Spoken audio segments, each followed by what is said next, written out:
All right, hi everyone. Welcome to my live stream where I edit your photos, and time to time I let you guys edit some of mine that weren't particularly good, and it's always fun to see what you guys do with my images too. Wow, we got a lot of pictures in today, so I'm gonna have to work through the edits pretty quickly, I guess. But lot of good looking images this week. I just downloaded them and took a look, and I was pretty impressed here today. As always, you guys always take great shots.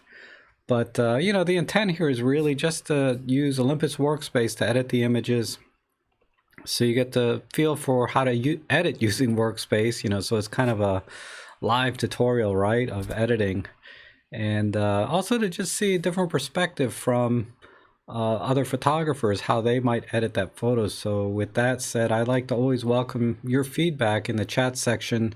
You know, as some things I can try with the editing process, because sometimes it's very obvious what to do, but most of the time, you know, I get stuck, right? And you guys always have great suggestions too. So let's see. Let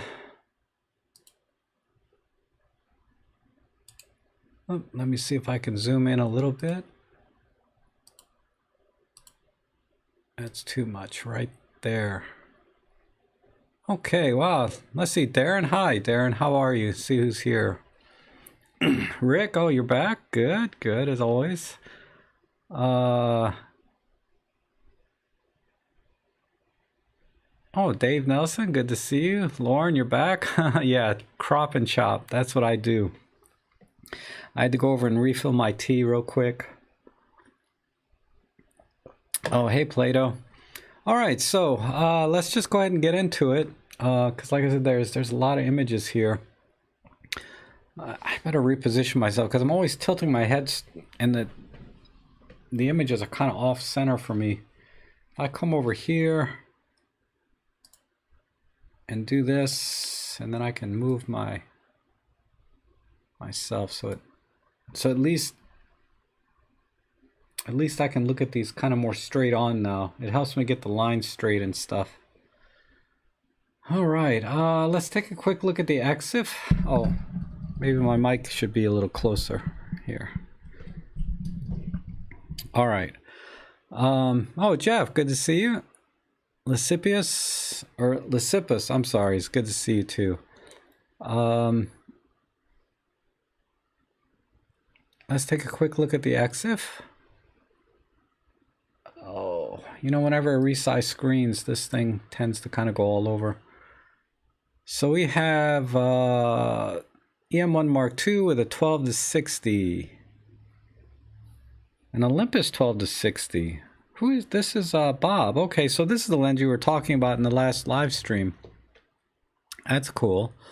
We'll get to see if this is sharp, because I remember your 14-54 I thought was, you know, tack sharp. Really good. Why is my hand cut off here? You know, it's like half the fun of a live stream is seeing me. maybe that's okay. All right. Let me look at this now. So we have, this is the raw. It looks like you submitted your edit. This is your edit here, looks like. So you've cropped in quite a bit. I like that. You sent me a JPEG and a raw. The JPEG with your edit. But it looks like all you did was crop and straighten a little bit. So let's see if we can do more. I really like this yellow door with the way the leaves are falling on it.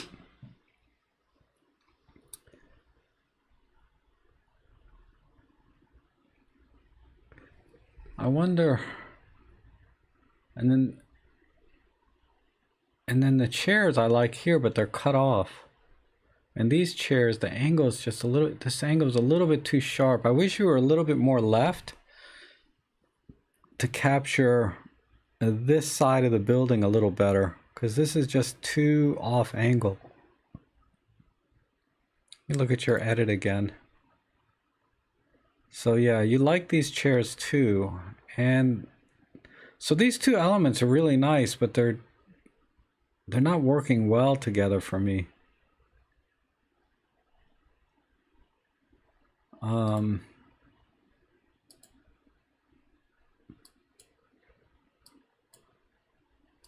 And you know, I think your 14 to 54 was sharper, because this looks pretty normal for a lens. I mean, it's not bad at all. I'm just saying, I thought every time I saw your 14 to 54 images, I was like, man, those things are tack sharp. I'm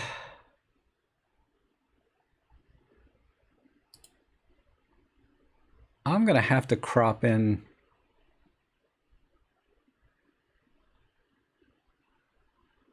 This, I think I'm just gonna crop right here.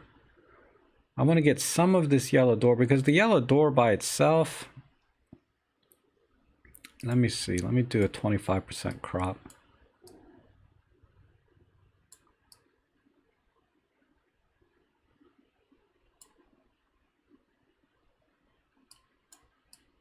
I'm not really going fast, am I? I'm gonna, man, this is gonna be a long stream. I should have changed the battery in my camera. It's not gonna make it.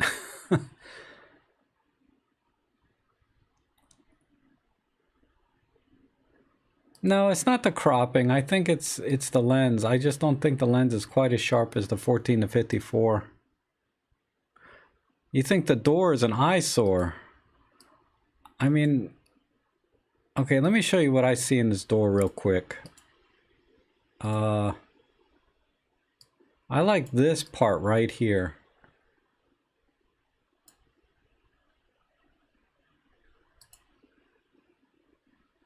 I might even crop in a little tighter.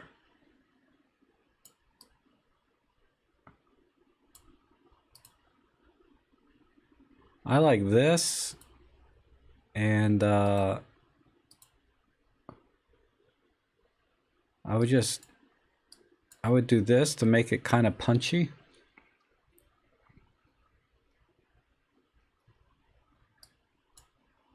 And some contrast, and then throw a pop art filter on it. Like that.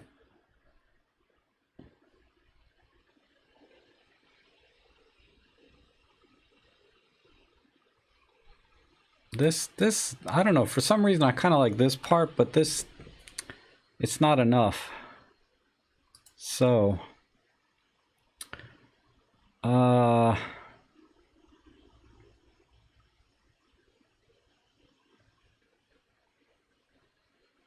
Lauren likes the yellow gate. Bob says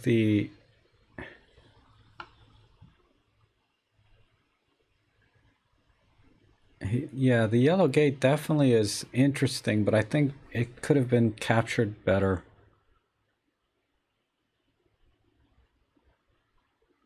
So let me see. I'm gonna do,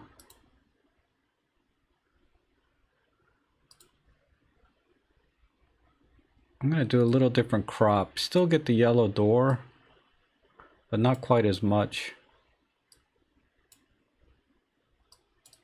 And straighten it.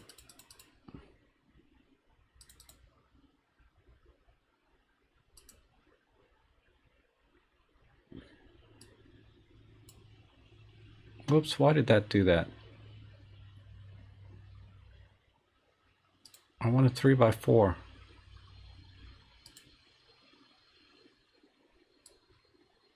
Right here.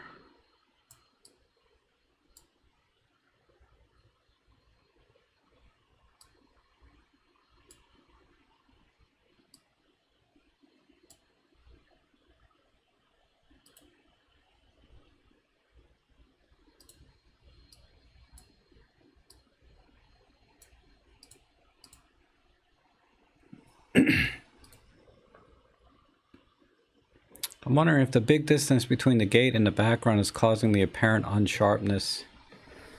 I mean, a little bit. There's a depth of field issue, right? Plane of focus issue where you focused on the gate, and then this is going to be out of focus just by you know, the way the lens is. But I feel like this is all we need to see of the fence.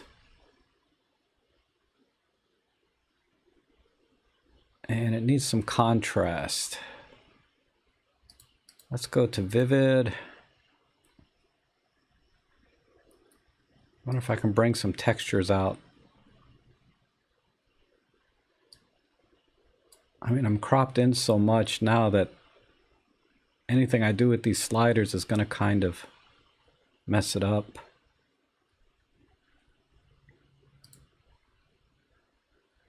This yellow door is right in here. So actually I want to put a pin here.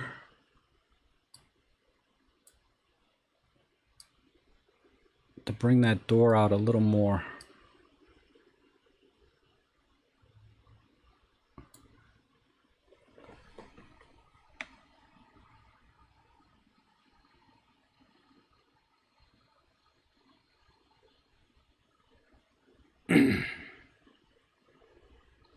And some more saturation.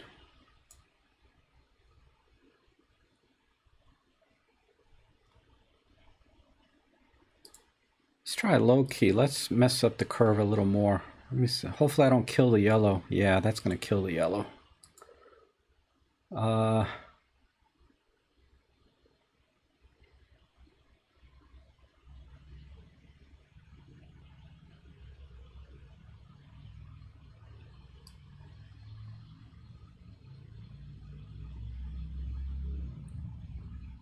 I'm trying to smooth out the yellow a little bit.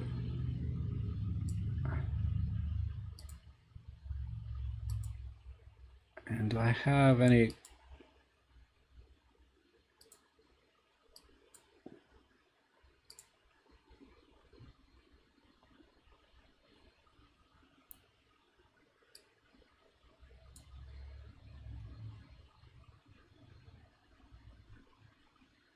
And then saturation, I think the red. Let's crank up some red and saturation.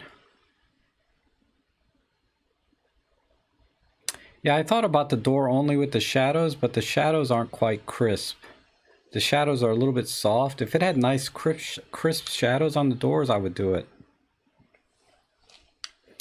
A little bit too much there.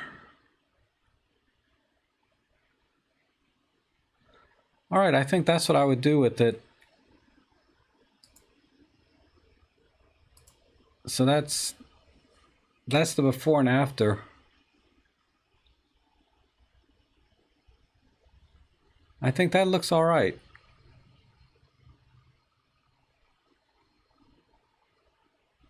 I really wanted the reds to kind of bring in this pot and the flowers a little bit, but it was messing up the lines in the fence. But at least now there's some balance, I think, between the yellow and the white. Oh, there, it snapped in finally. Because all of this gravel down here just doesn't work. And I like the dappling on the fence, but it's not enough by itself. It might work as like an abstract, like if I cropped in right in here and framed it in a square and made it part of a series of abstracts. I think there's some potential there, but that's more like pure art rather than sort of photography, right? That would be a little too artsy fartsy. So I think this works better as a photograph. All right.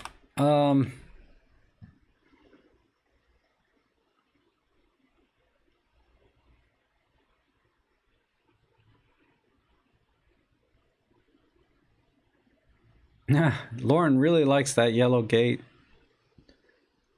I do too, but I think could have done a better job with this gate. I think when I do it this way, I don't know, this works better for me. I'm not happy with how the yellow gate was captured because it's not the whole gate. Like if you could back off and get a picture of both gates, both doors of the gate, and make it more of an entrance look to it rather than just one door where it's just kind of in the way of the picture, because your eyes constantly want to go look what's beyond the gate, but not at the gate. But if you make the gate more of the main part of the subject, where you have both doors, and it's an entrance into something, then what in the background doesn't matter quite as much as the gates themselves. But but the way it's taken now is I got half a gate and not even the whole thing. Anyway, just my thoughts on it. Would fill flash worked a little bit? Yeah, a little bit. Fill flash would have worked a little. And I don't know how it would blend though, because you would have a little bit of fill flash on the gate, but it may not extend out to this part of the image. So then the white balance would be a little off, because this white balance is a little cooler here, and the flash would warm this up. Would be warmer than the shaded area. It would match this area, and if that's the case, then you're back to cropping just to where the white balances match. And you can mess with it in Lightroom, like more sophisticated editing software to deal with that, but because that's what I do. All right, let's go to the next one. This is probably another pro lens, because this is really sharp. Let's see. 40 to 150 Pro with the MC14 teleconverter on the M5 Mark III. And it's cropped to 51 by, so it's basically a full, no cropping here. This is a full image, which is nice. That's why the detail's so good.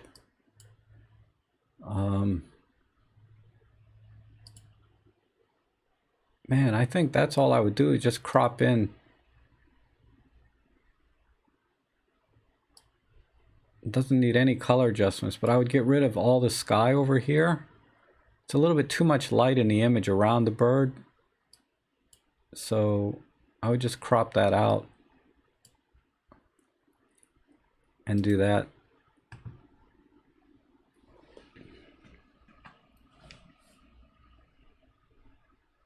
Yeah, Bob, you said the one with the fence was just a quick grab and no time to compose. That's probably like 99% of my shots, right? You just walk by and, oh, that's neat, and then you got to move on, right? Did I crop off his tail? I did. I didn't want to do that.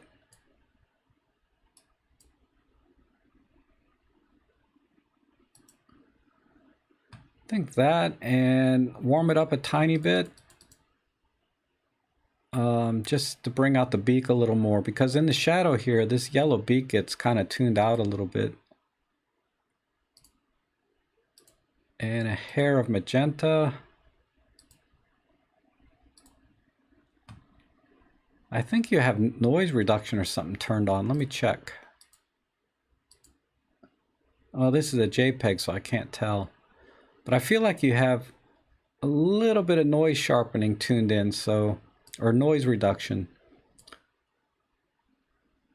Yeah, just add a little sharpness there. This could probably do from whoops, let me dial in about a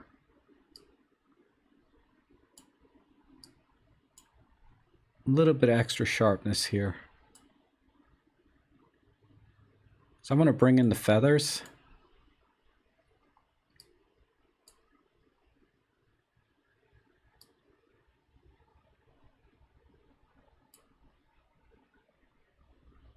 There. What's the blue fringe in the lighting areas? That's just lens fringing a little bit. I can probably tune that down a little.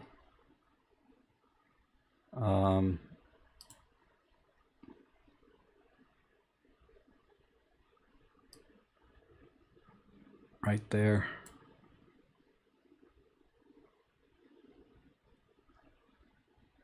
Yeah, that takes out some of it. Okay, I think that's good. Let's compare before and after. So basically cropped in and got rid of all of this over here. Then applied some selective sharpening with the unsharp masking tool. And I think that really brought, oh, it's still rendering, but I think that really brought the detail out in the feathers and things. And that's really amazing, these pro lenses, right? Makes me want to get one so bad now. But nice shot. I think that works. Good shot, Des. All right, let's move on to the next one. Whoops. All right, I have to expand this out full scene.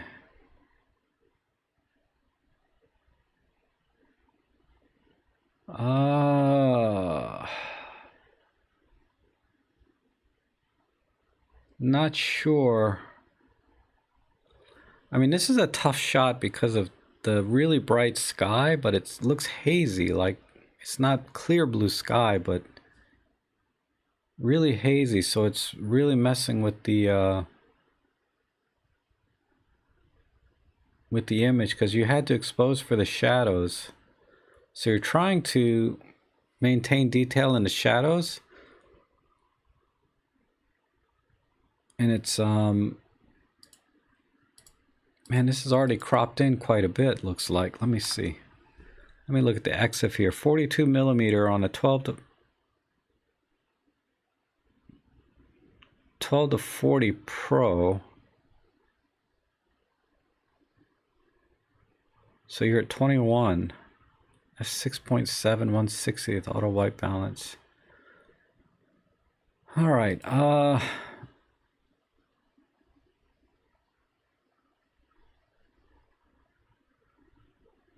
I mean, this in here is remotely interesting. Just not quite enough.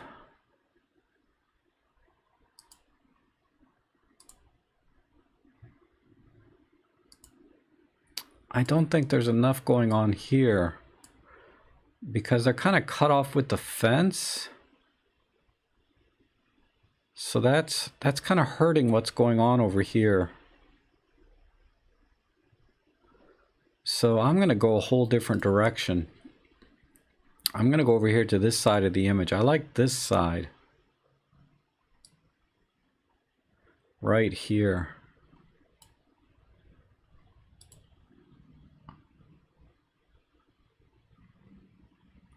Because I like the way the trees are coming down.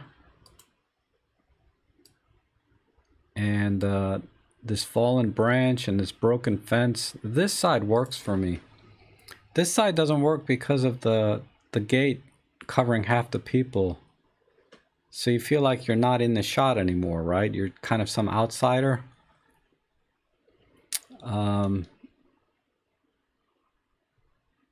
So this is where I would go with this.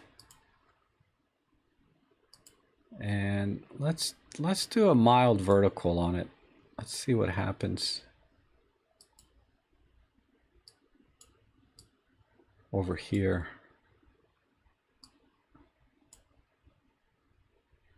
I don't know if I want to get the tree on the left here, kind of.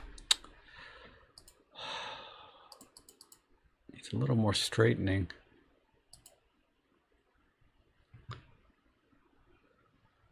Now I'm debating if I want to keep this part up here.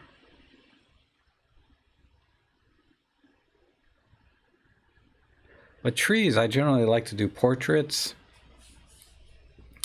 But I don't think there's any saving the highlights in Workspace. Lightroom would do a better job with that, but so I'm going to do black and white with a green filter.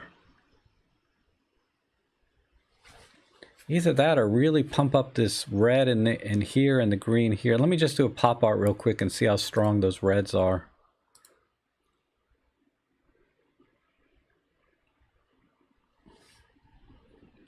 It's kind of there, but not enough.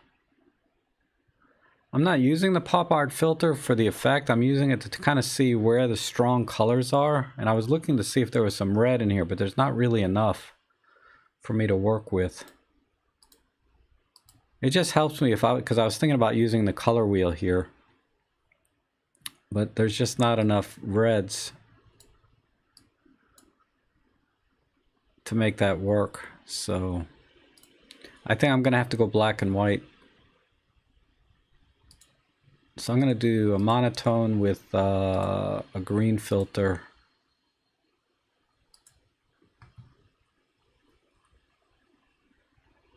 And then I'm going to work with the tone curve here. So I'm going to crush this to black, but then try and keep this in here good. So I'm going to put a pin here and try and drag this down.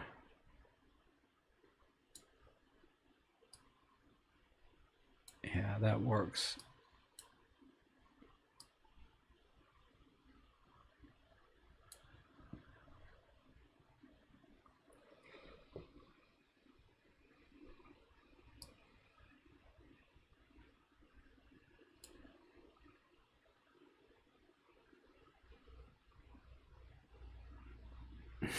That's funny, Bob. The problem is this tree is so bent and out of shape, it's not blending well.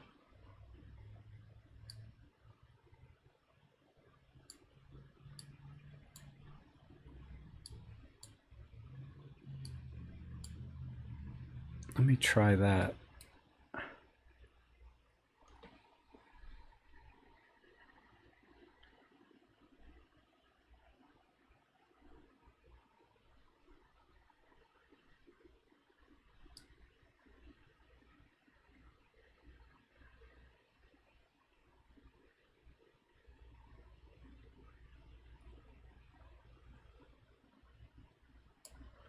All right, Ivan, that's really all I can do with this shot. There's just too many issues with it. Compositionally speaking, I think. But let's look at the before and after.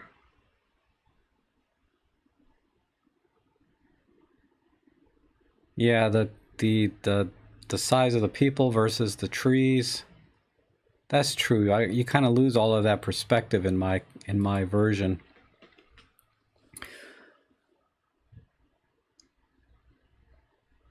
But I just wanted to go for sort of the trees here, and then this broken fence and broken branches off the tree. I thought kind of worked together. But this fence being in front of the people just destroyed it for me over on this side. Otherwise there could be something, but I don't like it when you feel like you're outside of the fence. All right, let's move on. Oh, there's an edit of one of my images. We'll come back to those. Wow, a lot of edits of my image. We'll do those towards the end. Let's get through everyone else's because that's kind of where I started. All right, here's one from Lauren. And you know, I should mention, Lauren has a great portfolio that he puts out there online. I think it's on PhotoBucket or one of those services, right? So what you can do, Lauren, is leave a comment later, because I don't know if you can leave comments in the section below during the stream, but after the stream's over, just leave a comment down, because Lauren typically leaves a link to his portfolio in the comments section. So check the comment sections later for his portfolio. Oh, Smug Mug, thank you. Smug Mug. And you'll see a lot of his pictures. He does a lot of great travel photography.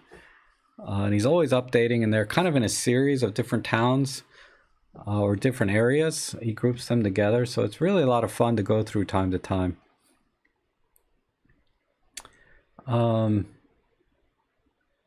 And this is a typical example of one of the shots, right? Just kind of, it's got that travel vibe because of this backpack. Look at this. This is really interesting.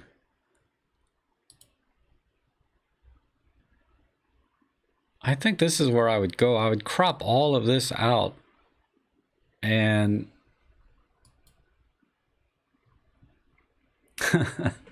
Cat packing. But I'm gonna go square crop just on the dude and the cat and get rid of all of this over here.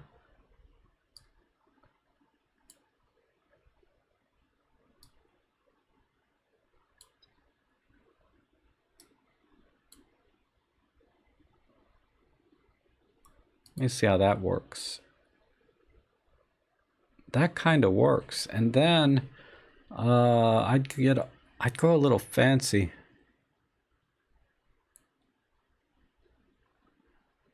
With the I'm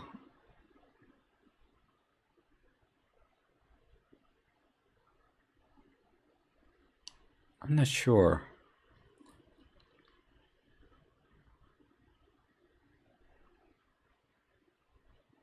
I mean, I like the colors in this image, but I think a black and white would work better. That'll sort of reduce sort of the impact of the background. Let me just see how black and white looks. Yeah, I like this. Now, what colors were in here?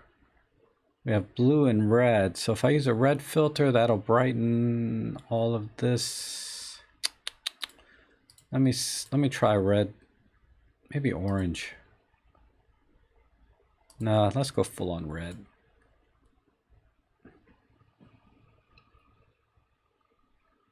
That's a little bit too strong. When I used the red filter, it lightened up the face too much. I didn't want to do that. Let me look at it one more time, red.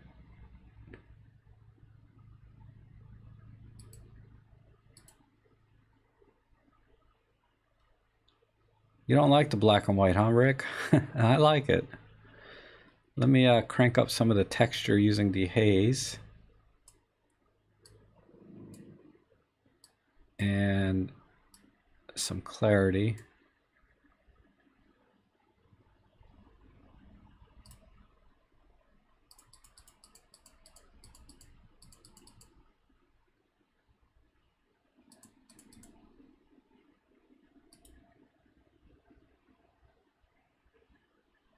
Okay.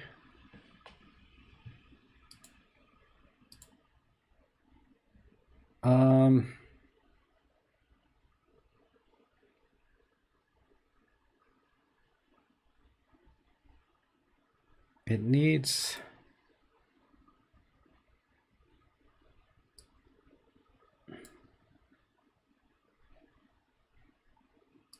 I need to darken the corners a little bit. Maybe not that much. That's a little too obvious. All right, that's good. I need some sort of... I guess I'd try it with a curve, but... I need a little more punch in the image.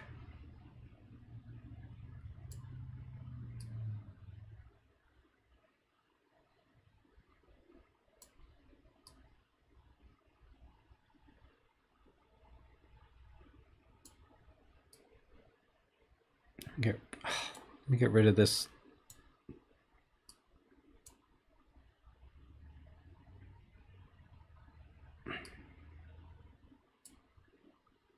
Sorry, I messed up. I gotta reset this. Try it one more time. I want this blacker because I can see some minor pinstripes in the... Bring the cat back a little bit.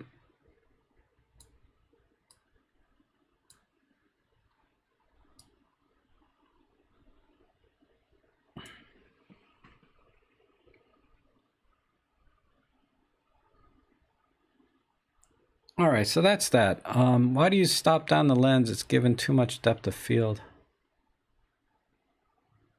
Oh, I'm sorry, you're not talking to me. All right. All right, let me look at the color again. I mean, I like the yellow in the cat's eyes when I do color, but the color everywhere else is just blah.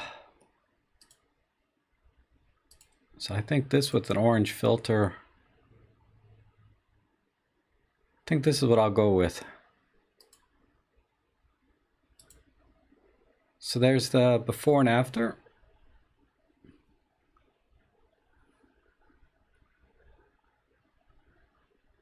Yeah, I think this works.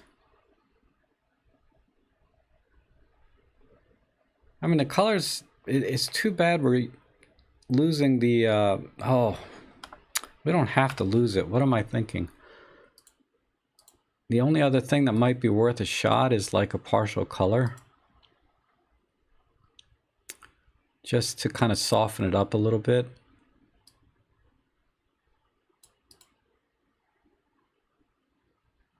Maybe a number 3.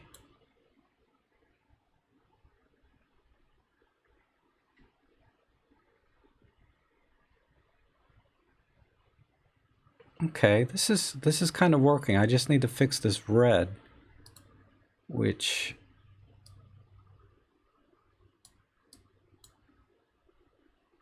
I might be able to pull out. Not well. Pull it out this way. Oh, now I lost the cat's eyes. So hold on. Let me try it a different way. Let me get rid of this. These two things. Oh,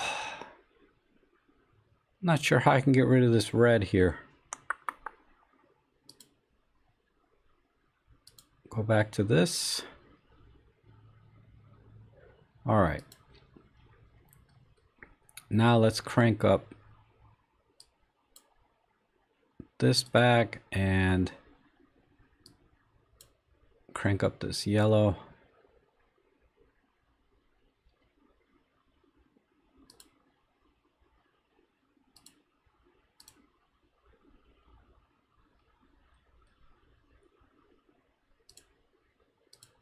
Put my clarity back in. All right, that's it.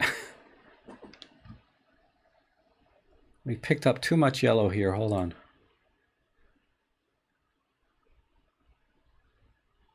Now that didn't help, but I think this looks pretty good too.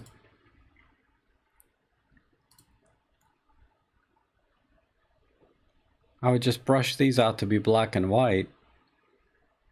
In fact, I could just crop right here. I don't really need to see all of the rest of the backpack.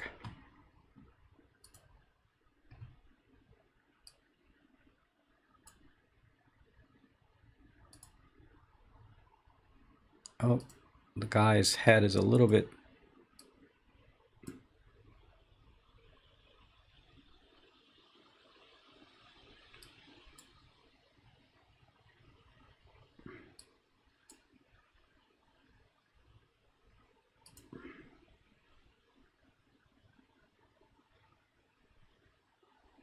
Okay. Anyway, that's my edit. Oh, he's smoking too. Look at that. Kind of missing that action there. But I like that. Just a little partial color to get the cat's eyes. All right, nice shot. Nice shot, Lauren. You always take good pictures.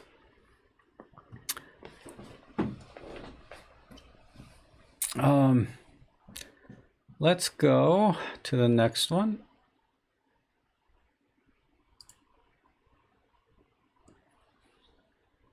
Look at that. This is interesting. Who lives here on this little house with all, look at all these birds. Man. Really good exposure. Really good capture. From a technical perspective, it's really good. So this just needs to be cropped wide and then tweaked a little bit, right? I think ProFace, you're here usually ProFace, or ProRace, I'm sorry. Why did I say ProFace? ProRace. Let's just straighten a little bit so that the house looks straight. and go really wide.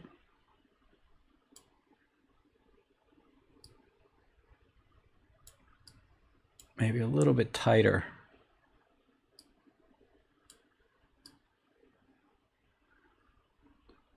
I hate to miss this bird action, but the birds are kind of cut off.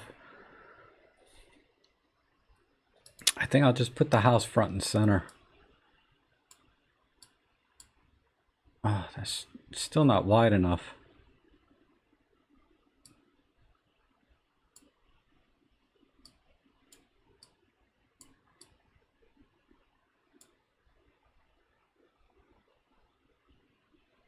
Let me see how that looks.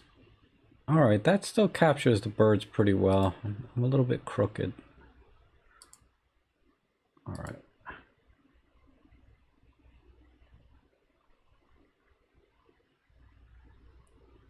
Yeah, the verticals in the cat picture, Rick. I thought about it. You know, I'd have to do a little bit of trapezoidal type correction, but it would kind of mess up the person's face and the cat a little bit. So whenever there's people in an image, your eye is a lot more sensitive to actual familiar objects like people and animals. So when you do distortion correction on those kind of things, it's painfully obvious. Unlike a building, you can see the distortion, but your eyes aren't really trained for that, right? Custom extra wide. I guess, let me see what else do I have in here? Yeah, 16 by 7 is usually about as wide as I like to go.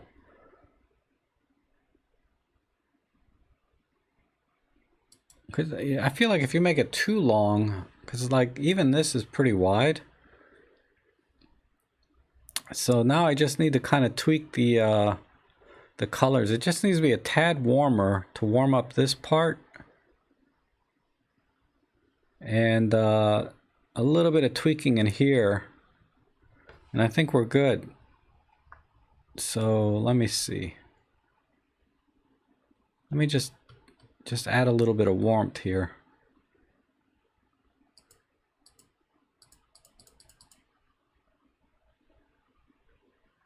Let's go to about 6K. Oh, that's 62. Wait. That's a bit too much. I want to try right around 6. And then a tiny bit of magenta. Right there. No. That looks like crap. All right.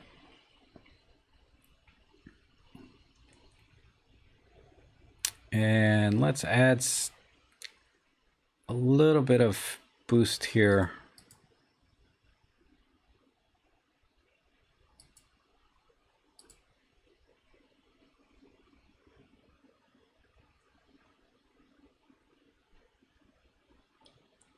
All right, and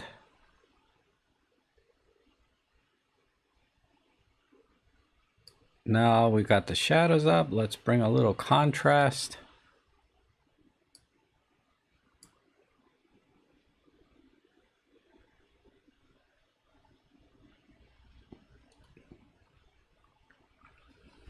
And then color-wise, if I bring the luminance down a little bit on the sky, I think right about here, I can get more contrast this way. Oh, that's banding a little bit.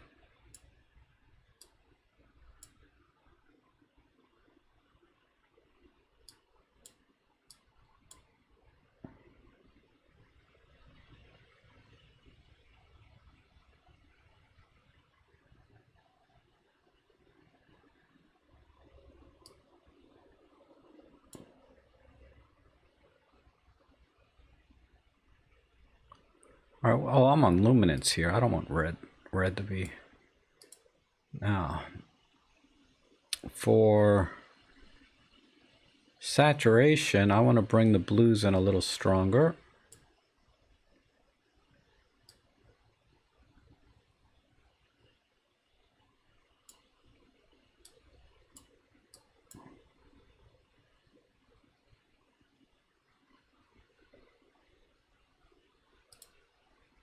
And maybe bring them down a little bit here too.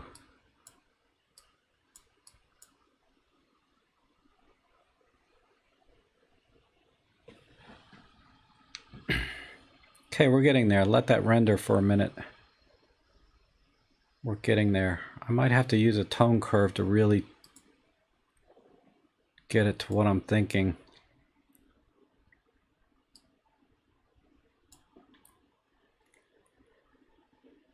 Okay. Yeah, I'm gonna have to go with a tone curve, but let me work on the blue channel and just increase. I don't want to. I think if I get the blue stronger here, it's gonna mess up the sky. Let me just look though. Yeah, that's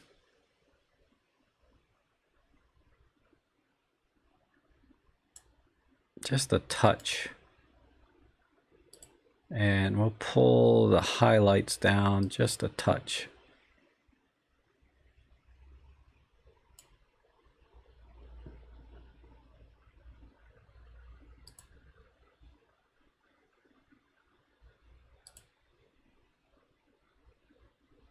I think that's it.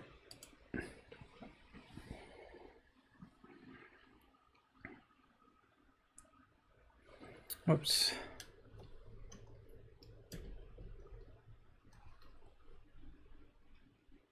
All right. Yeah, I think I'm done. Let's compare before and after. So all I did was warm it up basically, and then tweak the saturations here and there on the purples, and then cropped out. There's just way too much sky. I mean, this is mildly interesting here, but it's too far away from the house. I wish I could bring some of the... I wish I could just brush right in here to make that house pop a little bit more. The red color with the white framing. Just a little bit more. If I could use Photoshop, I could brush in just a little bit of pop here, and that would be perfect.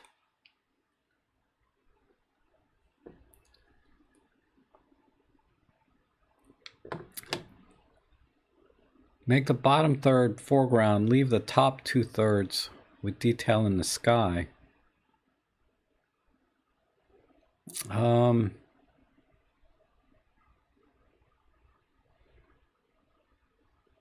I kind of like the fact that this is far off the shore. I feel like if I cropped, okay, let me, if I cropped in like this, so it's more like, 1/3, 2/3. I don't know if I get the same feeling that this is that far away. But let's look at it. I mean, this kind of works too.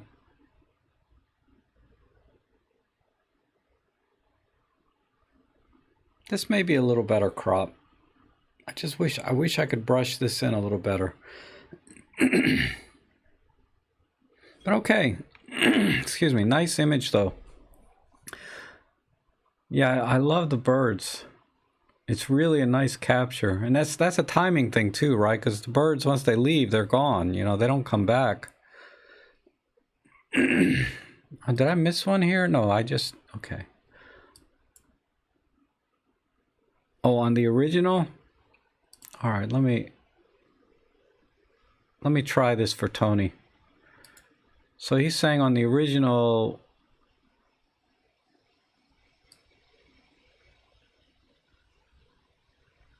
leave the top 2/3 with sky with detail in the sky.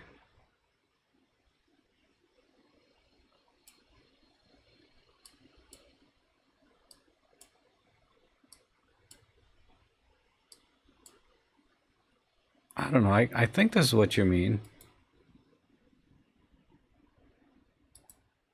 Something like that.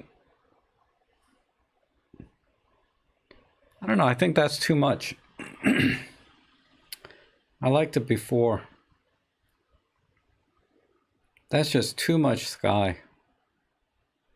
I think all the action's right here with the birds and the house, and then the sky is just a backdrop. When we do all of this, now the sky, now you're competing with the sky, then missing this. But okay.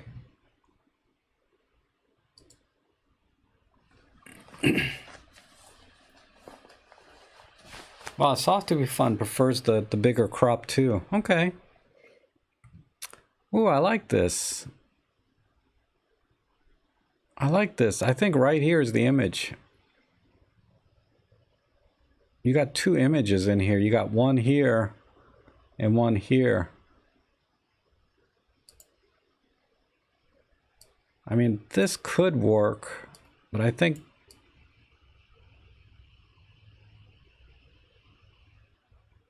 I don't know. I think all of it works because everybody's a little bit different, right? This guy's got his hands on his head as a fisherman. Then you got a couple and another. So I might lose this couple right here in the image, but everything else is really cool. So, yeah, I think I would just lose this one couple here because they're the same as this.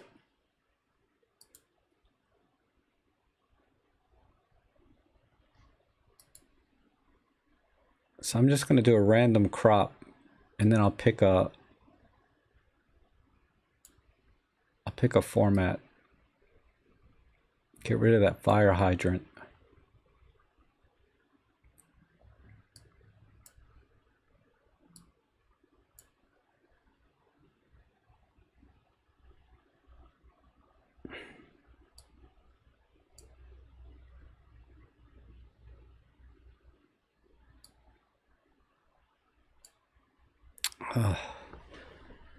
Missing some, the symmetry here is off, so I need to think of how to crop this.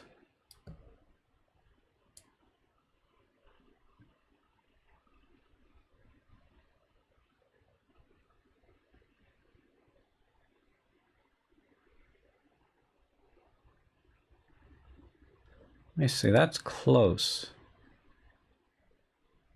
That's close, just to balance the symmetry here. I don't think it makes sense to balance the people and then the tree off center. But maybe. All right, let's do a 3x4 crop. And balance these people together, crop out the top of the tree.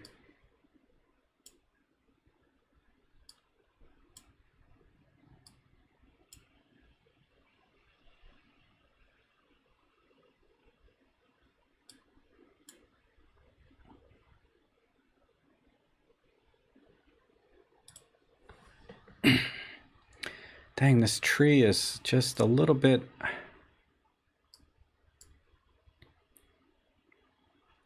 Maybe 1x1.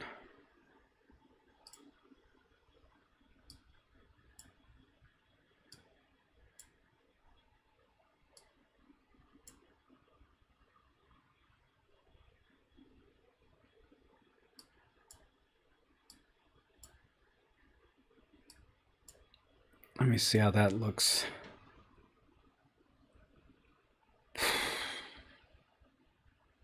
I'm not sure.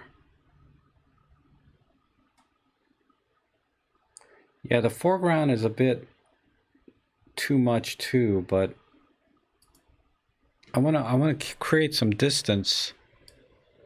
I mean, if I take the foreground out,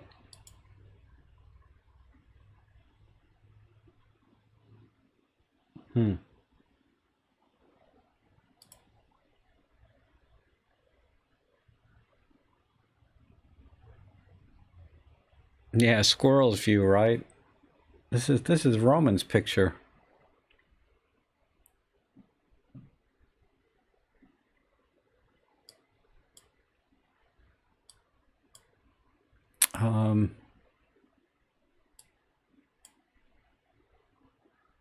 Yeah, I was thinking the same thing, Bob. Maybe just wide crop it. Let me just take a quick look at it.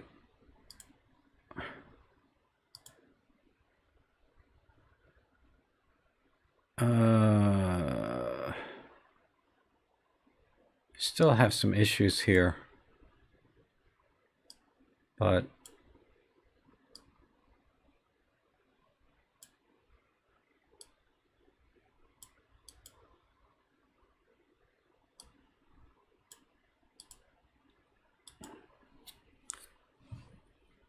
this is kind of okay.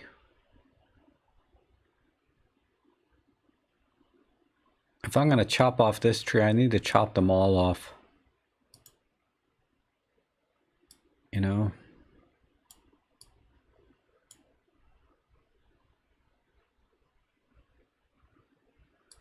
What if I go all... What if I just go totally opposite?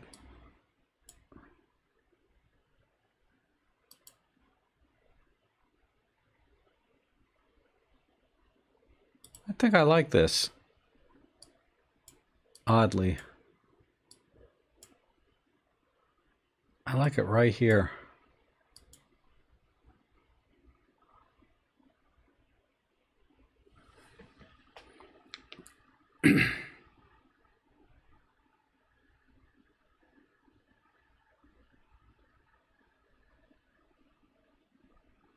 And then I'm going to silhouette all of the people here and the trees.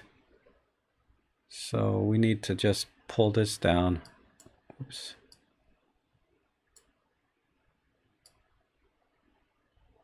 Oh, wait a minute. I'm on the blue channel. Hold on.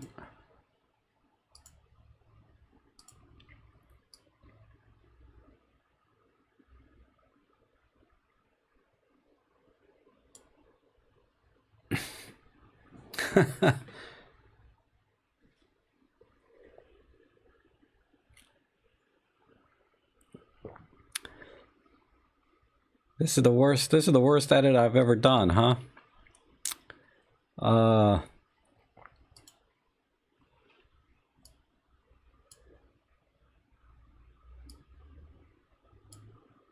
I do like the wide crop, but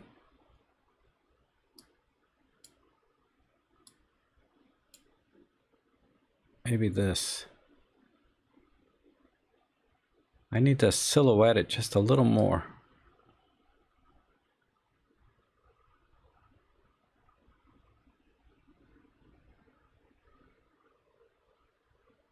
Maybe right about there. All right, add some dehaze.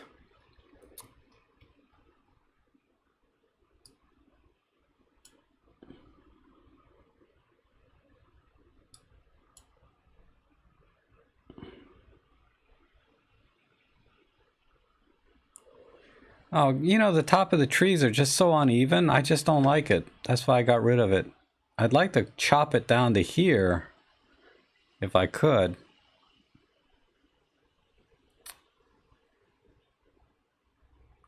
Oh, let me see if I can pop the color a little more with that silhouette.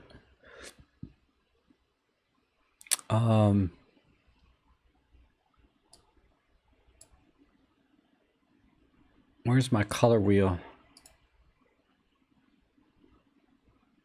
Wow, you already did a bunch of edits here, looks like. Let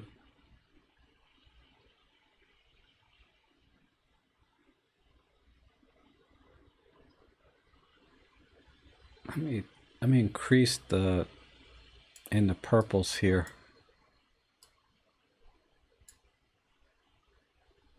Yeah, I want the trees to conform to architectural rules. That's right. I don't like lopsided trees. If I really, if I really want good trees, I'll Photoshop them in using the Photoshop tree tool. They have a brush that looks like a tree.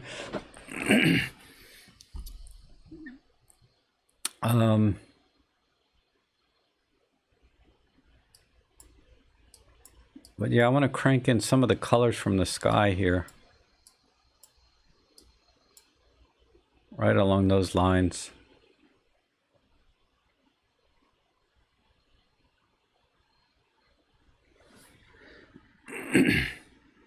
Yeah, everybody's different, right? That's why we do this, just for fun. I'm not being critical. I'm just doing it the way I like to do it. All right, I think I'm done. This is the edit I'm gonna go with. Let's see.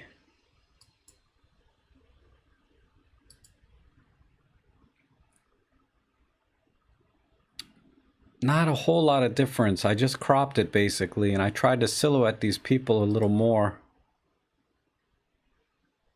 I still like the idea of just this part right here. Yeah, you know, sorry guys.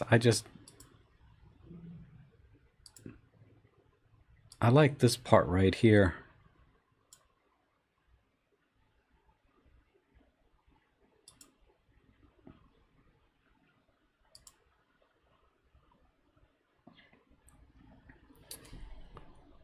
Maybe go a little bit higher.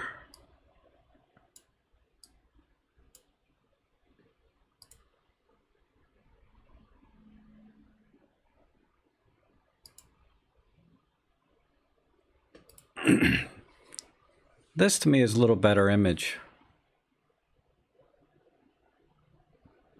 Because this over here is just too much going on to keep it, and the bench is cut off. I mean, I like that wide crop we did earlier, but I like this better. Little simpler scene, right? Because you have this silhouette, which is kind of the foreground for this beautiful sky and all the textures there. I like this. I like that. I like this crop better. This more portrait crop. What do you guys think? That's right, right? Lauren seems to like it.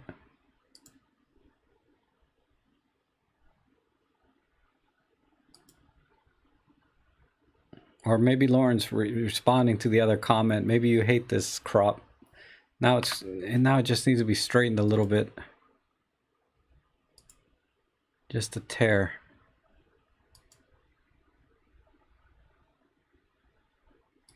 All right. It's still a little bit crooked, but I think this is the crop I would go with. All right, let's move on. Nice shot though, Roman. I really like this. You're really submitting some beautiful images, Roman. Really nice.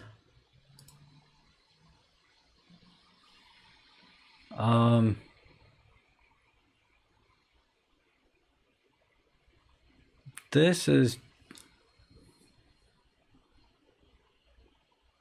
is Deb's shot here. She's always submitting good shots, but this one is should have sent in another dog picture, Deb. This one's not that great. I kind of like the tree, I really do.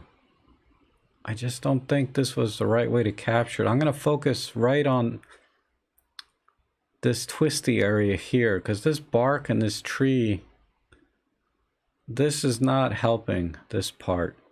I like the way it's got this kind of circular,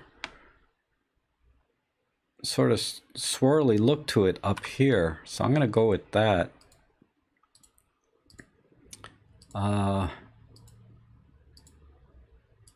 Right up in here. Center this, maybe tilt it. I need to tilt it.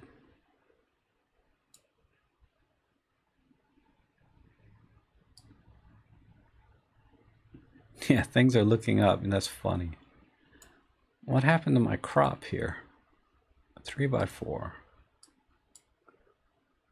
I'll come in a little tighter.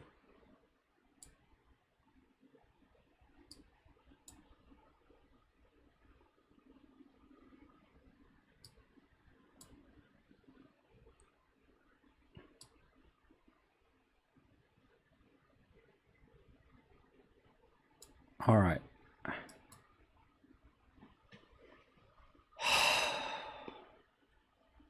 I wish we had a wider shot. I'm kind of losing the swirliness of the branches.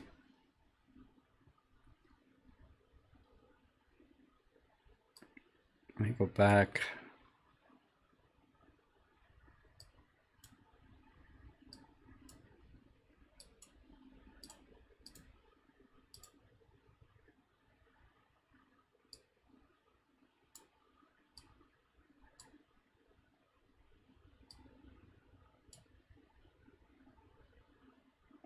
Yeah, you know, this is as close as I can get to try to remotely capture some of the swirliness I see in here, but I'm missing. I can't get all this in without bringing this stupid trunk in.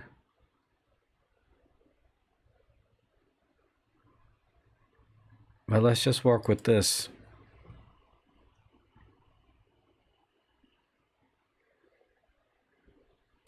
Okay, let me see the detail here.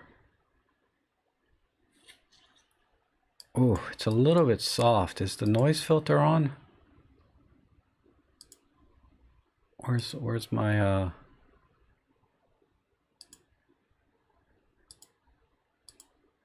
This is a raw image. Oh, this is a JPEG, so let me bring the sharpness back in.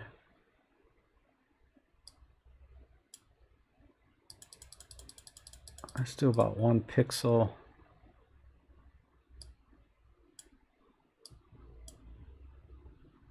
A truncated image. God, Lauren is such a comedian. All right, that helps a little bit. And then some, God, I've been using dehaze a lot, but it really brings the textures in.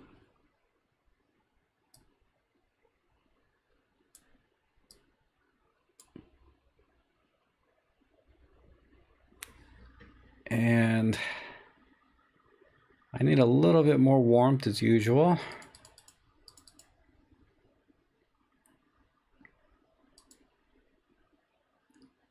Okay, good. And let's crank up the green saturation a little bit right in here. All right.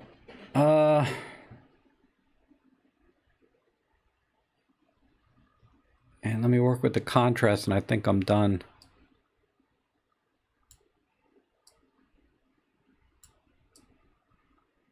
Oops.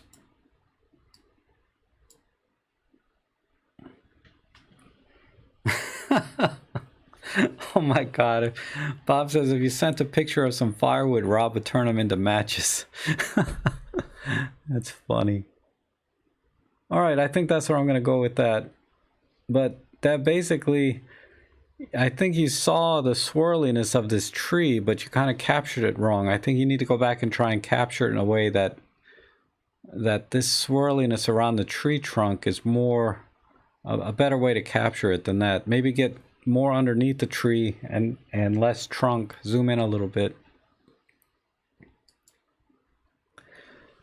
Oh, look at this bike. This is cool. What is this?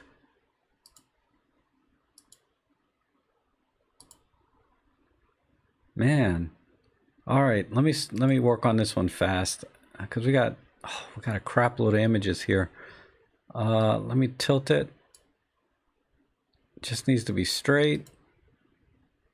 We need some contrast. And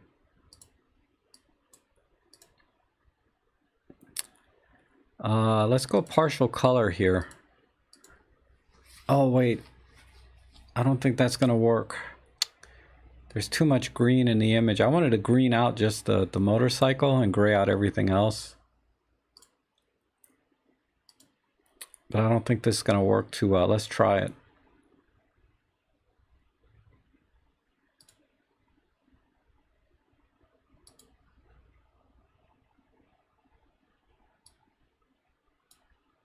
Yeah, I can't lock in that green.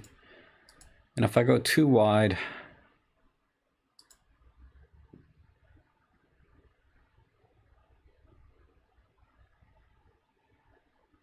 yeah, that looks like crap.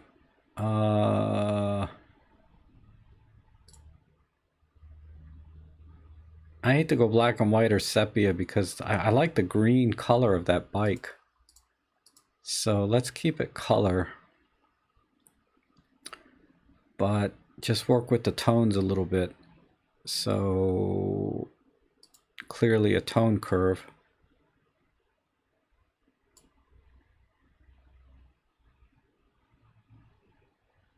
I feel like it needs to be a little bit straighter. Yeah, just a tiny bit. All these weird rear diagonals are just messing with my perspective. And some vignette. Oh, a bleach bypass. That's a good idea. Let me try that real quick.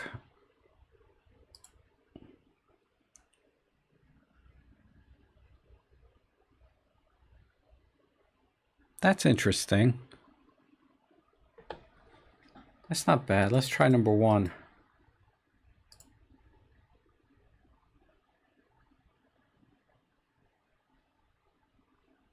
Huh. It's not too bad. It's a little bit too contrasting. Let me see if I turn off my contrast things. Oh.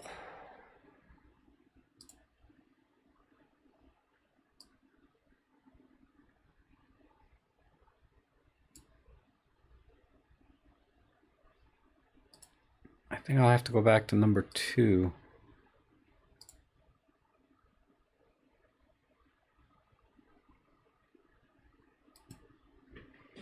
I like that. That was a good suggestion. Crush the blacks. Right there. Yeah, the historical original color image of the bike, that's true. That's so true. I think that's what we're missing. So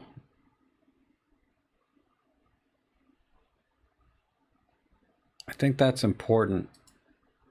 For this kind of shot, I think the color, you're right, is important. So I'm gonna forego any color changes and just work with tones.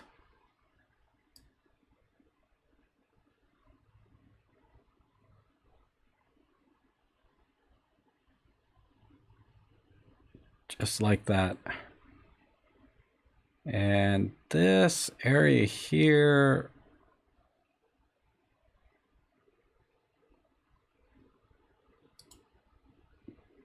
we'll just vignette that a little bit. That's too much right there.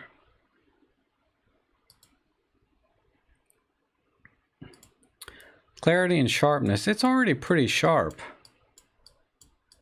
I don't think I need to add any more. So I think that's all I would do. Because I think Lauren has a point about keeping the color original to the bike. That's the most important thing in this image, is the color of the bike, actually. So a quick before and after. I think that's it. Just basically the contrast and then a tiny bit of vignette so that this sand here, or whatever it is, doesn't overwhelm the image. Because on this side, this sand is just too bright. So just a slight vignette to bring it down a bit. And this vignette doesn't affect the trees at all because they're already pretty dark. And I think that's it. A little bit of straightening maybe. I feel like it's still crooked based on this wheel and the way this bench is, but if I tilt it any more, it might look kind of wonky too.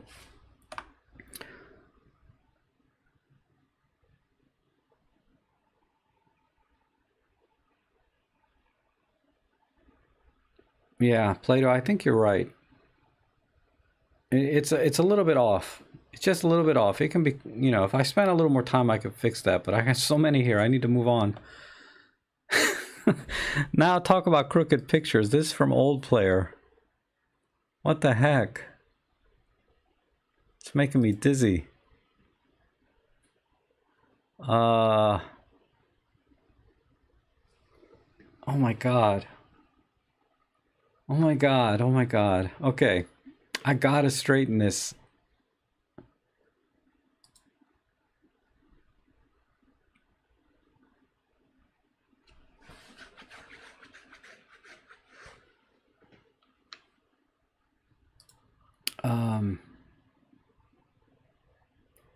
I gotta straighten this first.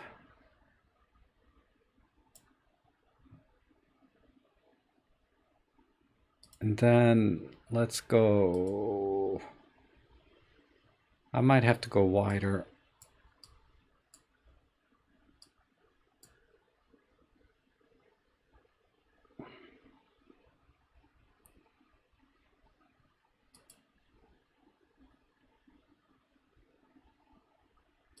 Oh my god, this is so crooked. It's making me dizzy. But let's, I like the angle right about there.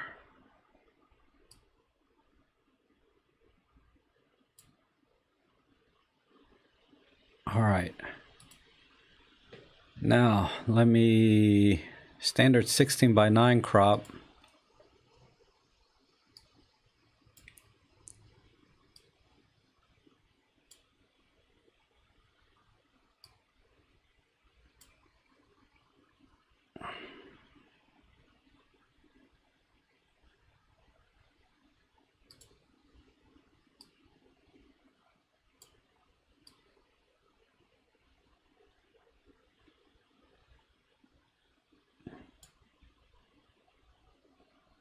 And it needs to be a little warmer.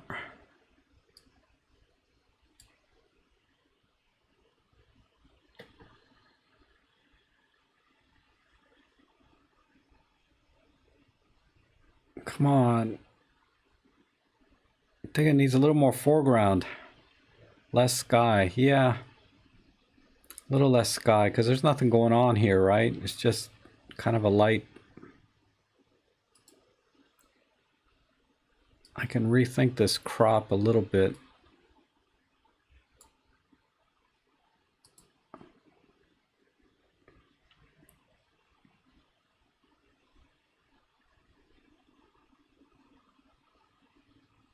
Where's my tone curve?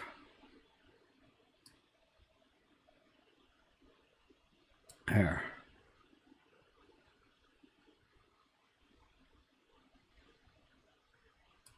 A little more depth. What do you mean exactly? Maybe wider? Slightly? I don't want to go much wider than that. I don't like the rocks on this side.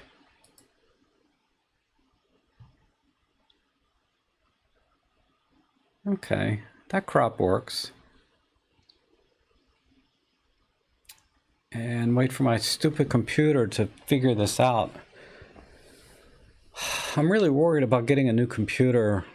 I mean, the one I have is already an Intel 6 core 32 gig with a screaming NVMe SSD. All right, I like this. I need to bring the highlights down just a tad more.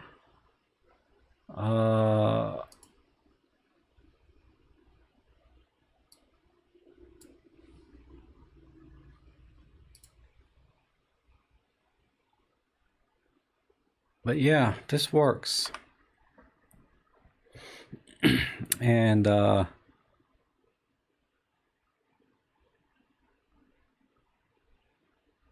don't know if I can bring the highlights down without jacking it up too much. I might be able to do it with, where is it? Doesn't look like I have it. Yeah, the adjust color is off, so. But Lightroom would easily bring these highlights down. Okay. Before and after. Oh my god, this hurts my eyes. Going with that. Wow. I think this is the final image. I mean, my original crop was a little tighter, but this is okay too. All right, let's move on.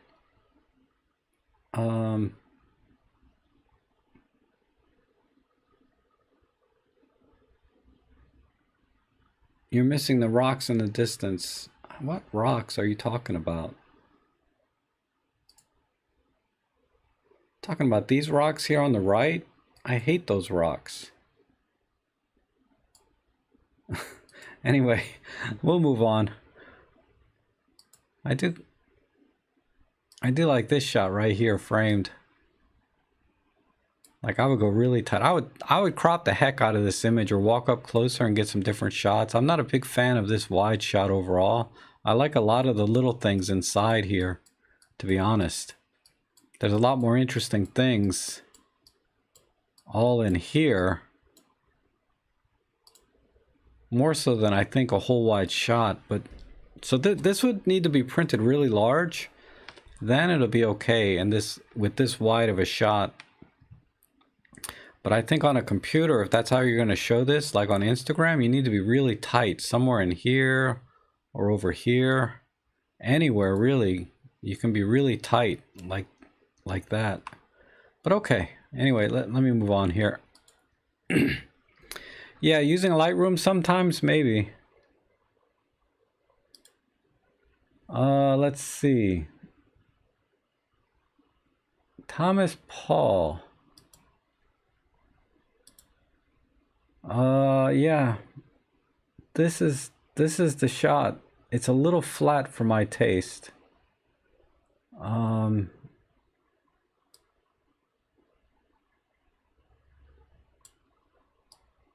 So I'm just gonna work with the highlights and shadows.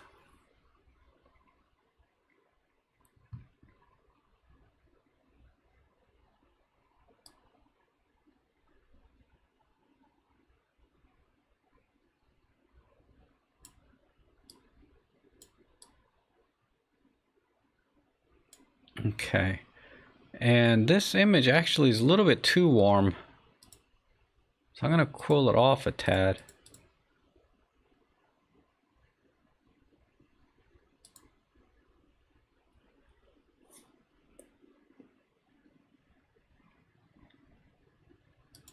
Let's see, really good detail here though.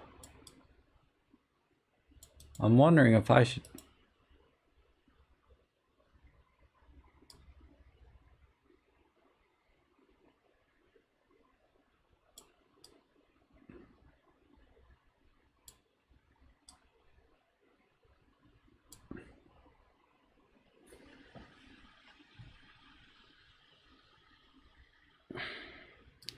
I'm just thinking out loud here.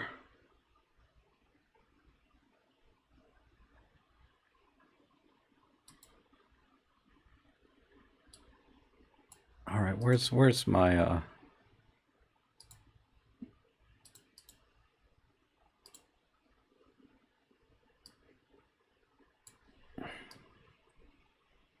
I'm thinking right along here.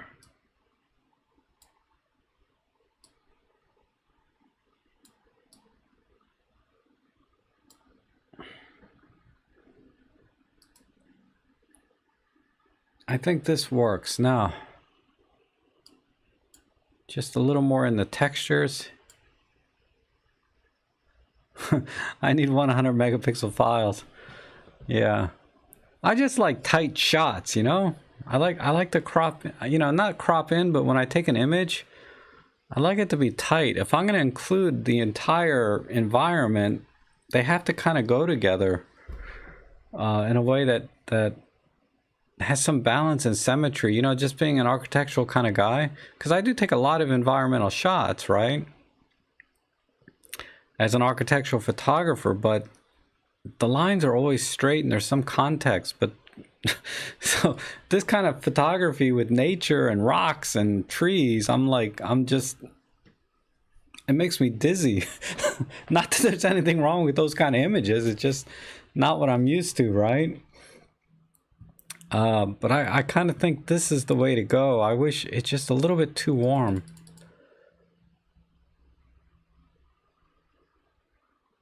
I need to cool this off quite a bit. Well, not that much, but right about.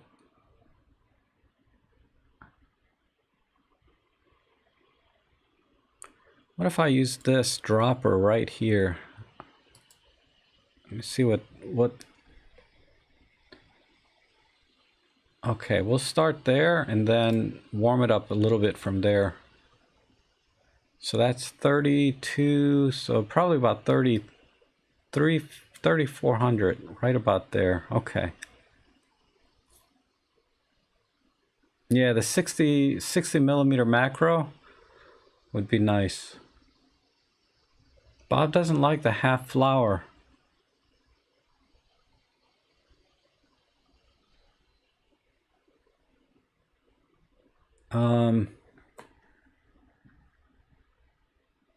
Your camera gets nervous. Anyway, does everybody else hate the half flower? I kind of like it. I like the half flower. Let's look at the before and after.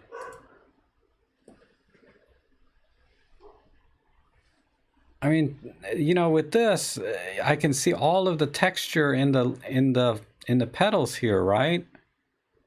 Yeah, granted, this one sort of wraps this whatever that is, this stalk. But I want to crop in enough to see the textures. So I need more contrast.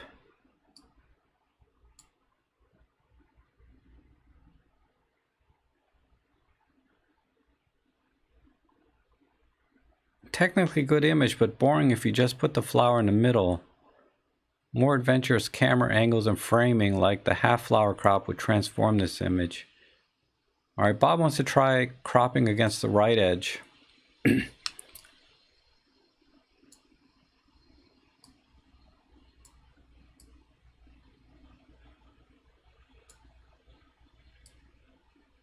That's the right edge. And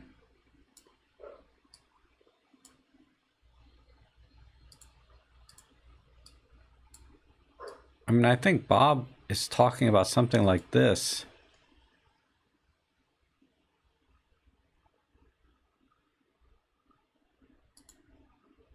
I'm not a fan of anything over here. It's too busy.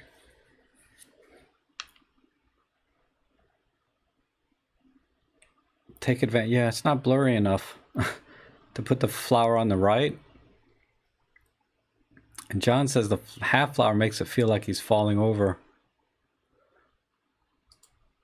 More left.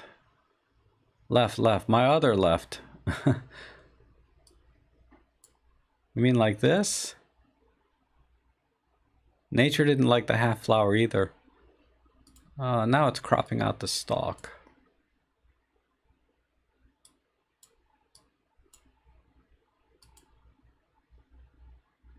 I don't think that works as well. I liked my crop better. You know, a little more highlight up here.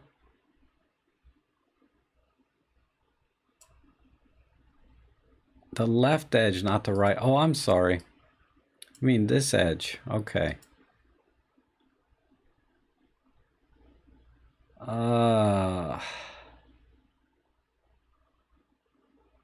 Not a huge fan of that, personally. We'd have to capture a lot of the flower. I mean, if it was, that's kind of okay.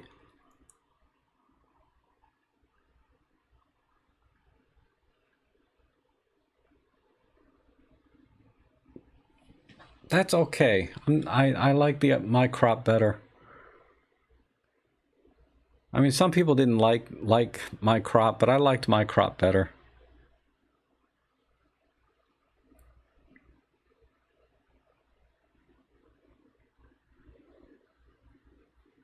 I mean, this kind of works. I just don't like the way it's twisting away from the frame right here. But okay. People like this better. I'm not a fan of this one as much as mine. My image was more cropped right in the middle. But okay, yeah, let's move on. I think we've seen the two crops. Nice flower image. It just needed some contrast, white balance, and a little bit of crop somewhere.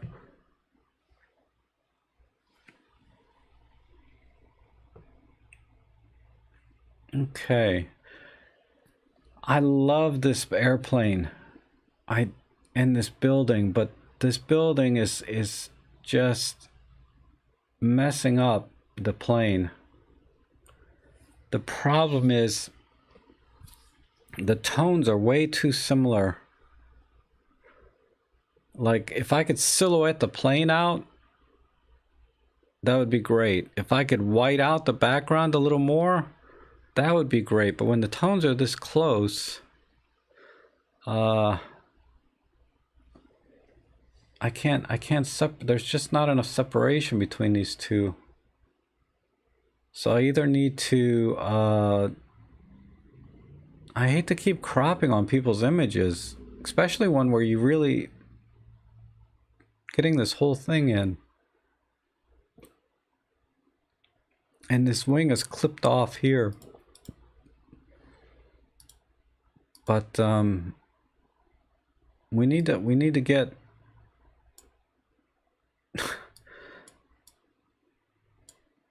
we need to get as much of that building kind of in the shot or not in the shot. Oh, look, the focus is on the building.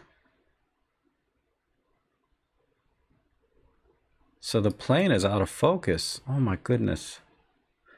This is like the day I had yesterday with my out of focus video.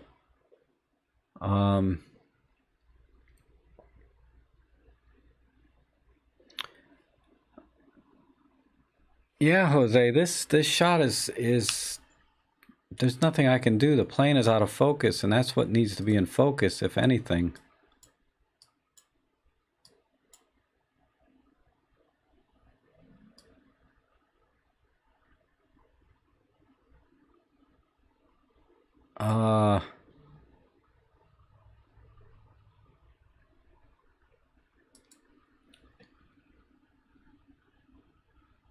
I'm gonna go with this corner and just get that building out of the shot altogether.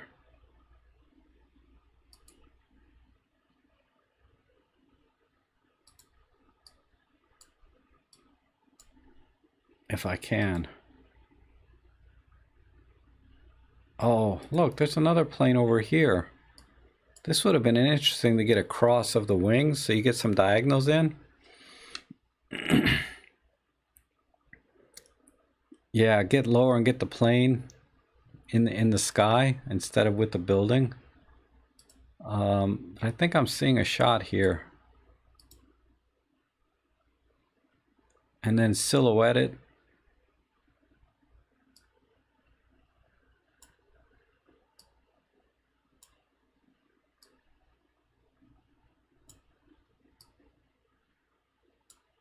And go black and white.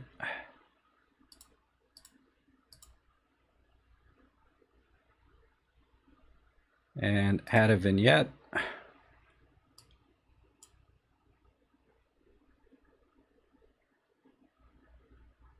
Oops, more vignette. Right about there. I'm missing.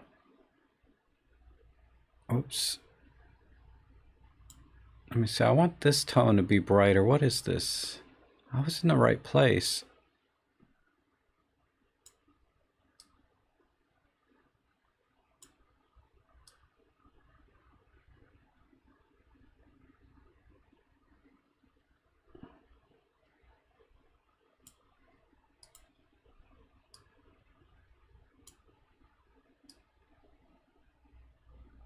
There. All right, that's what I would do.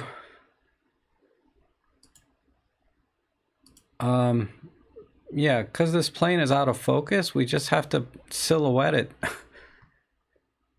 And then this building, just cutting it off like this is, yeah, that's just, that's the problem with this image, is really this building behind it. So always be conscious of the background. But at least with this, you know, you catch a little hint of a wing over here. So I would work an angle so that this shot worked a little better, because there's an interesting shot right in here.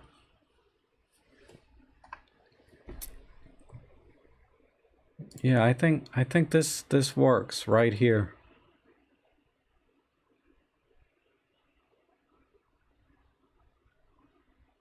Okay, let's move on to the next one.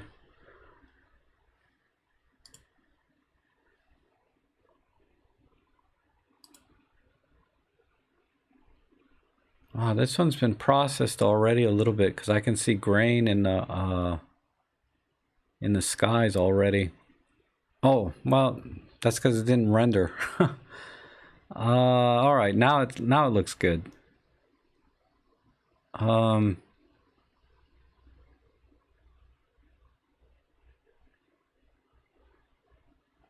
trying to find anything interesting here in the silhouette.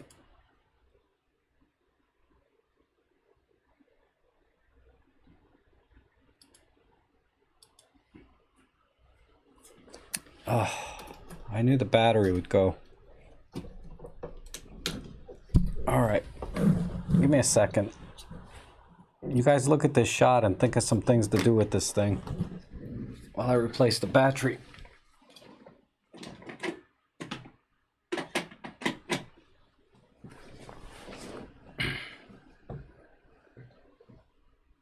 What I...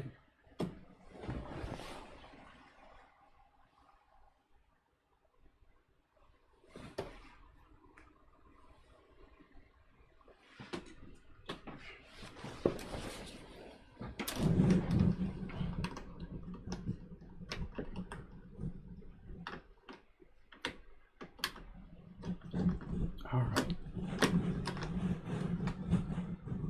Go in there.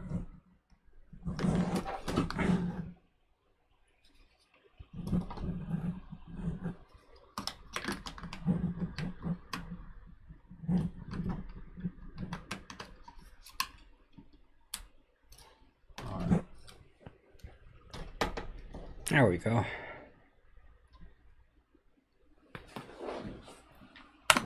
All right.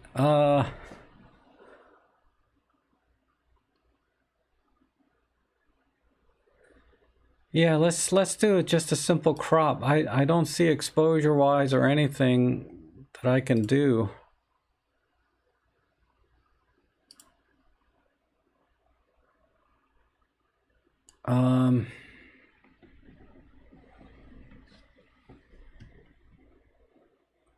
But yeah, I think Rick is right. The horizon is too confused. I find myself trying to figure out what I'm seeing on the confused skyline, which is distracting from the sky. Yeah, that's the problem I'm having. Is you have this gorgeous sky captured, but there's just nothing in here that helps. Like this tree is cut off.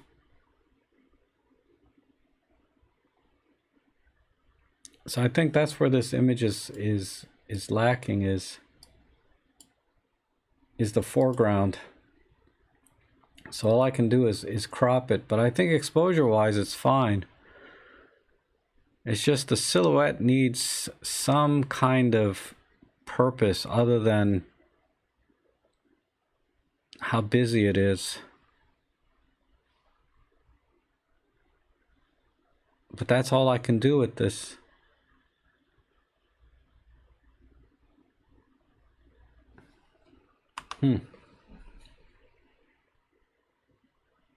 Yeah, Stefan, nice capture, really well exposed. But the foreground, yeah, and the tree is hurting it too, right? I wonder, it must be close. I'm thinking it's, yeah, it's much closer than the background here, obviously. So I would have tried to find a position where this tree wasn't like right in your face, because this silhouette here is not half bad.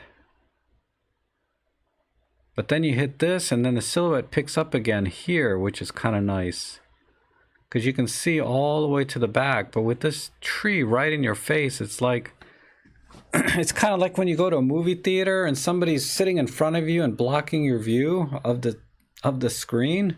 That's what this tree feels like. It's like it's blocking me from the movie. Or from the story, or whatever, you know? Okay, let's move in. Climb the tree and take a shot. That's funny. Oh, okay. Dave Nelson. Nice. Really nice. I like this.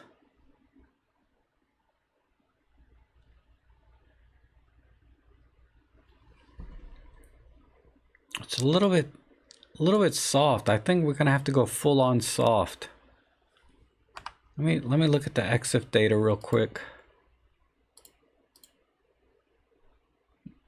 No EXIF data, okay. So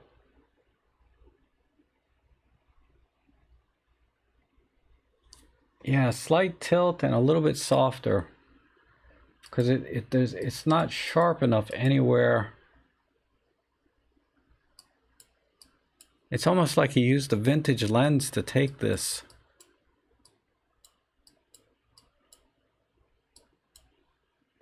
This has a very vintage lens look to it. So like on a film camera, I think this lens would be really good, but on a digital camera, it just feels something's not right.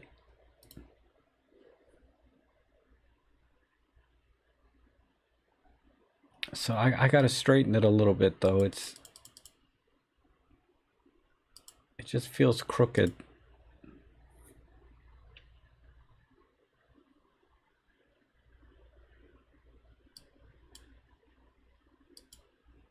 But this looks like a 16:9 would work with it. And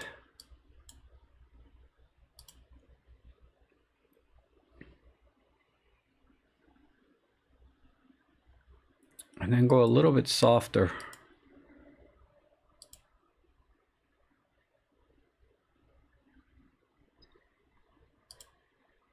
And then I would ironically, let me do it with a tone curve. Let me do it this way. Just add the contrast back in.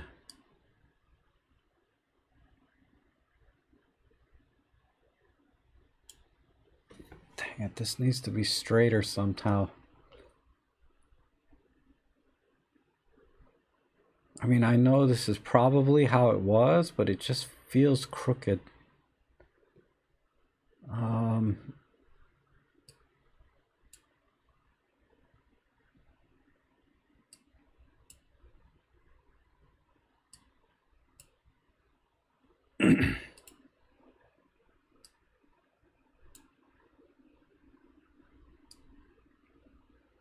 It looks like a Monet to you. Maybe a little bit, right? I'm gonna add some white vignette.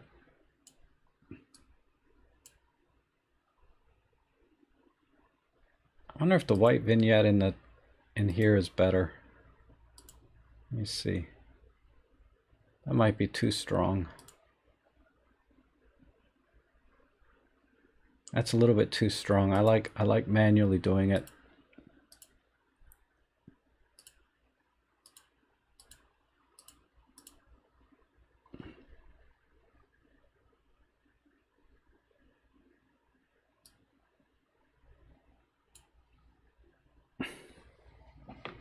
All right, I think this is what I would do. Yeah, kind of go with the Monet look. Uh,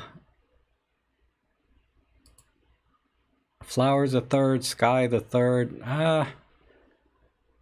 Maybe. But this is I think this is where I would go. Let me just look at the image again. I might have to go a little lower here. Add some religious text to the right. That's funny. Yeah, this could be like a stock photo, right? Where you have some message over here, some poetry or something like that. Maybe a little more saturation. All right, now I'm done. So here's the before and after.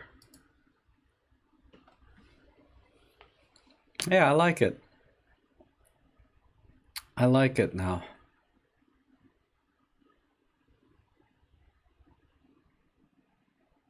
That looks good to me. Yeah, I went dreamy with it because it was a little bit soft to begin with. So I just said, okay, if we're gonna go soft, you have to go very soft. Awesome. That, you know, that was the last one of the edits. So let's look at man, there's a lot of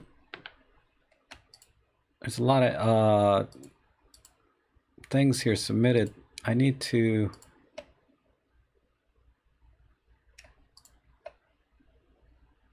separate these somehow.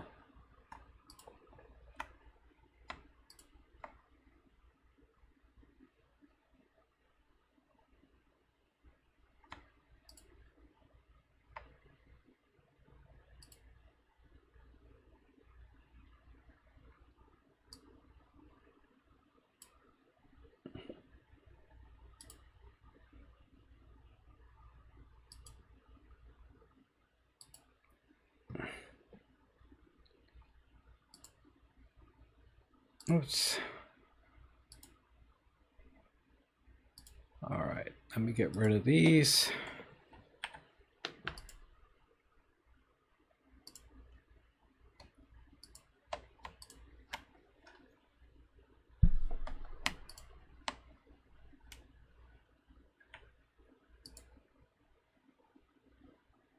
Yeah, thanks everyone for submitting those images. They were awesome.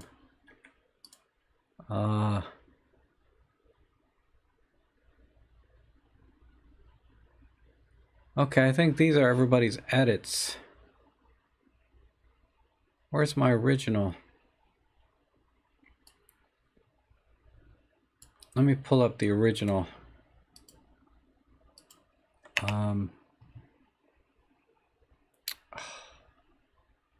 Give me a second here.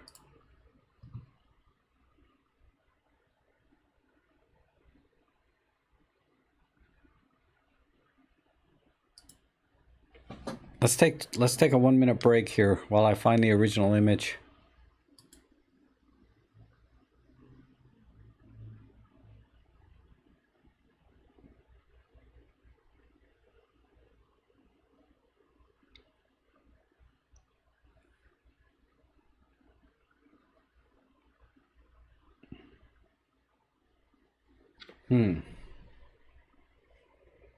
Where is it?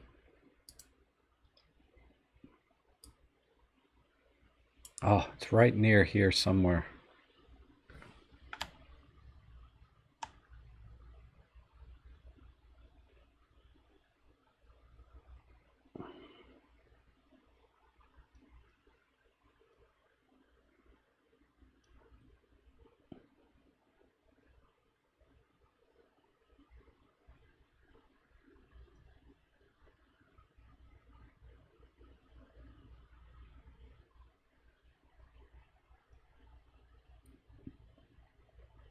There it is.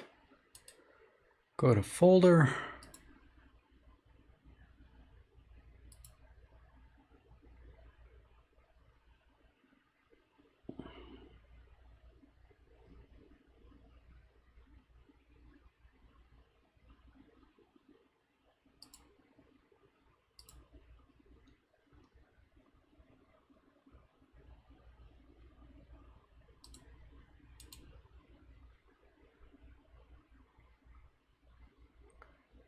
Okay, export.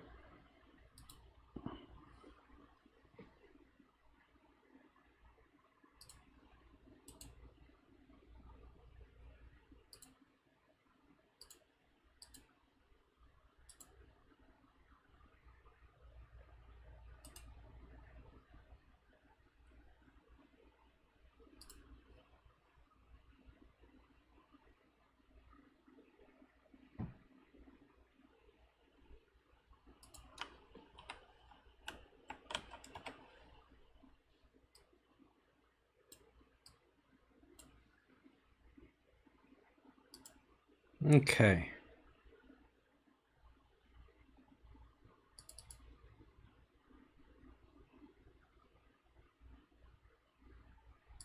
Why is do I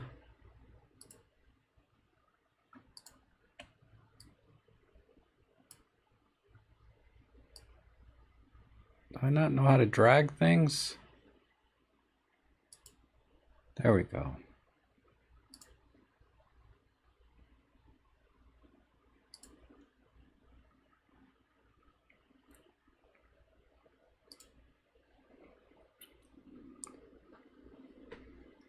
All right, here's the original image that I sent out for you guys to kind of try and edit for me. Oh wait, you're not seeing anything. Hold on.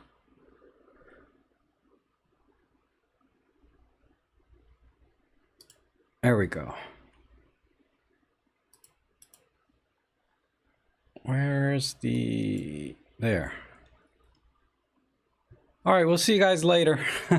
Thanks for everybody that came in. Is anybody even still here? I wonder. Let me see. Oh, wow. Crap, there's still 32 people here? Wow, I'm very flattered.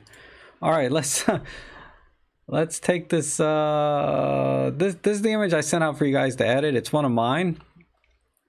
And you know, it's not a great shot, right, of a train. I don't know. I would do this very differently if I could go back there again, but this is one of those shots, like I think Bob was saying, or someone, that you just kind of walk by and get a picture of. But I tried with this one, but I just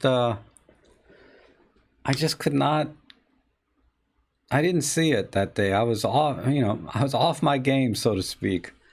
But anyway, let's see this. Let's look at some edits people did. Okay, I'll check for it, Jones.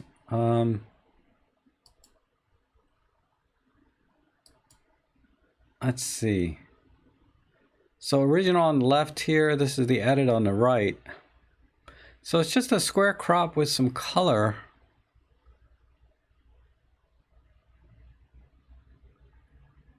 Okay, it's better than it was because this is all crooked, but I'm not. And I like the way the train came out. I just don't like the way the grass and the trees came out.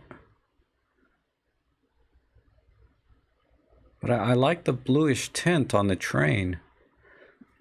But yeah, the grass is just this green. That's the only thing I would change, is this green.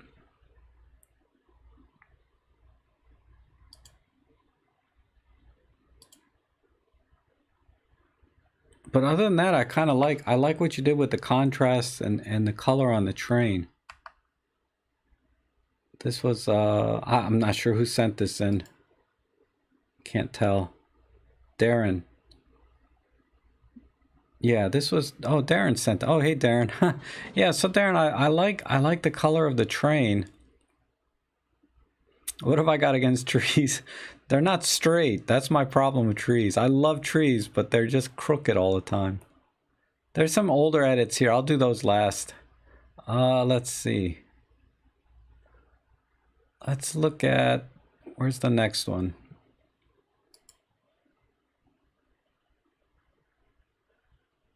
Oh, here it is.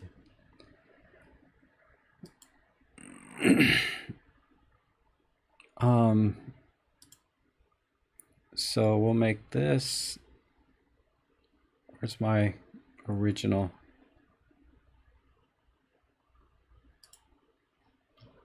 One, two. All right, let's compare this.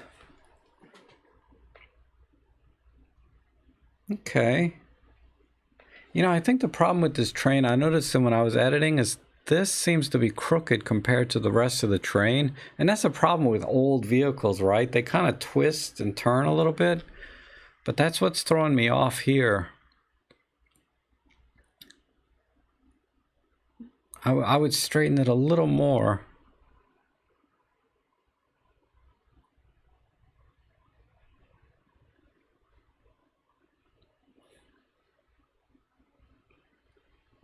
And I like framing, but usually this looks like the instant film filter with this frame. It's kind of got that Polaroid look. But yeah, nice tight crop. But I think this is just an instant film filter. Not sure I like these. The greens are better here, but then the train itself, I don't know. But yeah, definitely better than the original. Way better.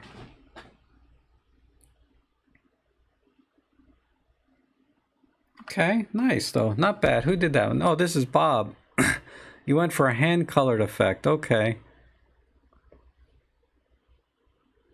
Yeah. All right, I can see that.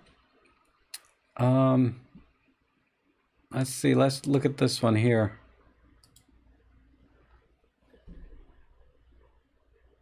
Oh, this is not the original. Close enough though for all intents and purposes. Because I can see a car in this one, but there's no car in this one. So this is a different, slightly different shot than the original, but close enough.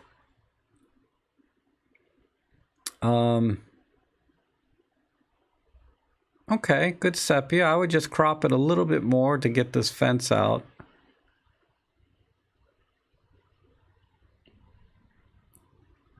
I think a monotone, whether it's sepia or just black and white, is the way to go with this image. So I think this is in the right direction. It just needs a little more crop and contrast, or less contrast and more grain, and this would work. Because it's way too sharp as it is.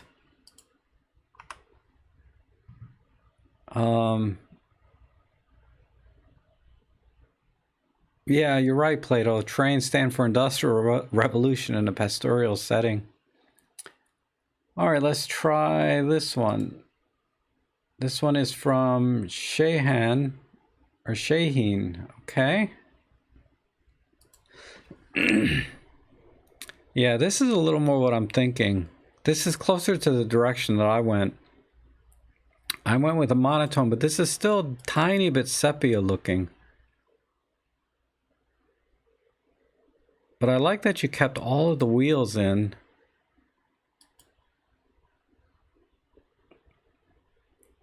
And you cropped out everything that was modern, right? Like this fence, the car, this telephone pole. So I get that, but then when you crop it like this, it looks like it's missing something now. So I think I see what you were doing. I think you got everything right about the color. This lighter sepia tone, monotone works. But it's very sharp. And this is the 40 to 150 kit lens, if anybody was curious. All right, nice though. I like that. I think I see what you're doing. This one is from Deb. Wow. This is like the last image we saw, but a little bit more extreme. She went with white vignetting and cropped out everything that was modern looking. This works. This is a really good edit, Deb. I really like this one. Yeah, this is a good edit. What do you guys think? I think this is a good edit.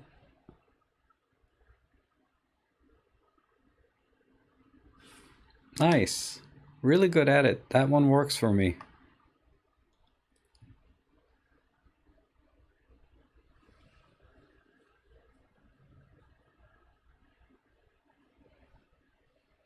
Yeah, right, right. Yeah, Deb, that was a good edit. Let's see what else we got here. I think let's go here because the one above that is my edit.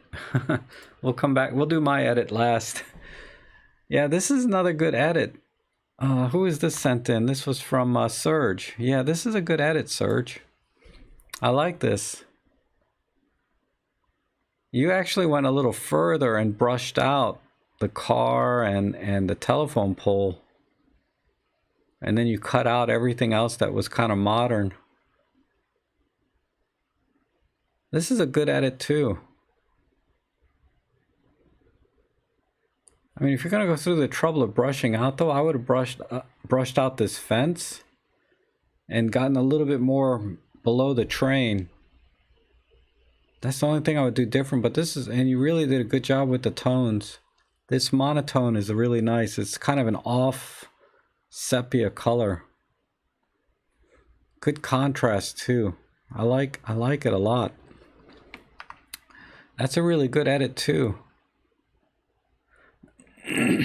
Yeah, the branch I can see a little off. With a little more work, you would get it right though. I mean, just for fun, that's a really good job though. Let's see what this one is.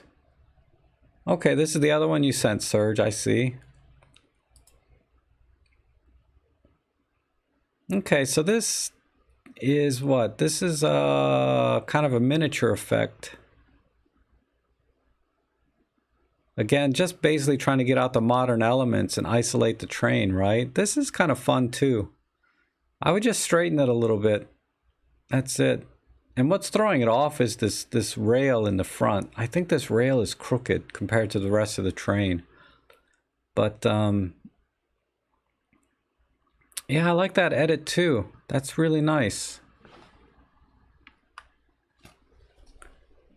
This one's actually, yeah, this one's probably a little better than the last one.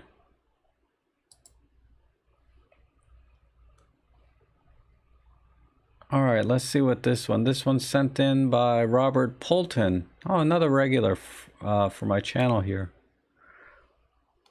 Yeah, see, he went hardcore. He cropped all out. He cropped everything modern out. But he made one mistake. You made one mistake, Rob, is you tried to straighten the image based on the front rail here. But this rail is crooked. So now this is all crooked looking.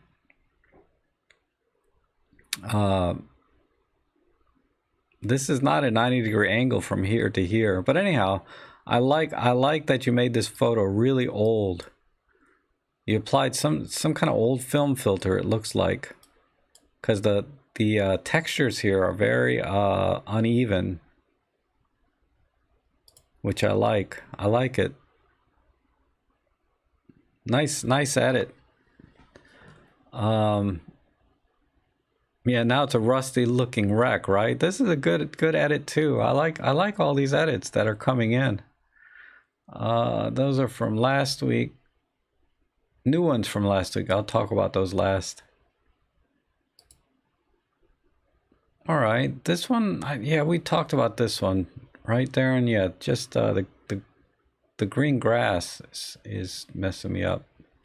Oh, all right, finally. Now we're down to the edit that I did. And of course, you know, the chop master, right? So I went monotone, lots of grain, and I used the Grainy Film 2 art filter. So I did all this in Workspace.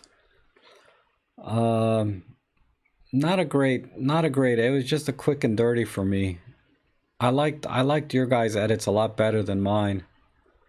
But I decided to just crop totally in the train because I felt like if I tried to save some of the area around here,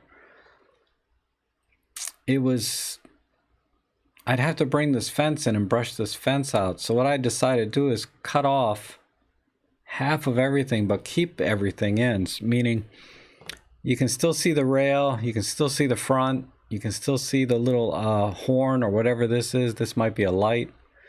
You can see the smokestacks, and you can see the cabin here and the wheels. So I wanted to be able to capture a little bit of everything of the train, and then let your brain kind of extrapolate the rest of the train from there. Because once you include fence and light lamppost and power box, you can't unextrapolate that, right? Once it's seen, it can't be unseen. So my thought was to crop in and get rid of everything that doesn't need to be seen. And that's how I came up with that. But oh yeah, let's grab the one more here. Let's grab the last one here.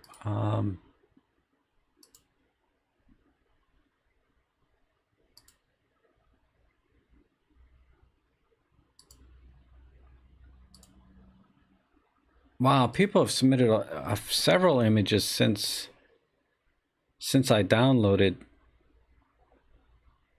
Who is this? This is...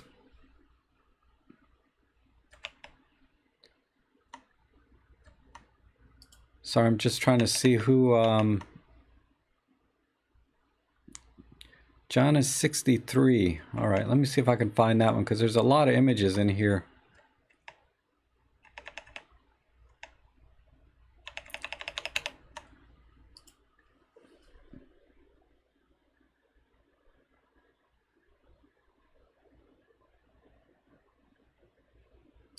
Here it is.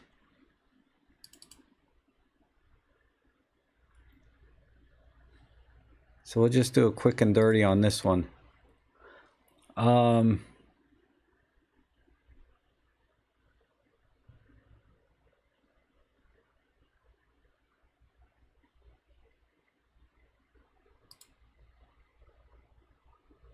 wish there was a way to full screen this.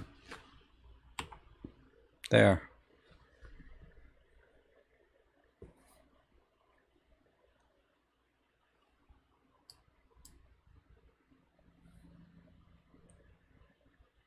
Yeah, see, Jonas, you had the same thinking I did, right? To crop everything out, and then but still be able to see everything on the train. So we were on the same page, I think, or the same track with this image, except you just went with this muted color, which I like. I like this too. I would have just cropped, you know, I just went to the right a little bit. You just went to the left a little bit, but I think we're on the same page in terms of just capturing the main elements of the train and cropping everything else out, right? So yeah, so you and I were thinking a lot alike. It's just, I just went right, you went left.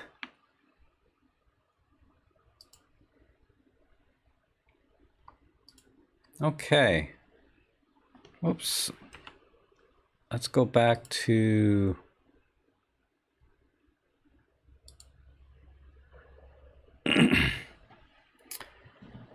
All right, nice edit though. And then just, I'm gonna do these real quick. Why is this sideways? This was from last week. Really?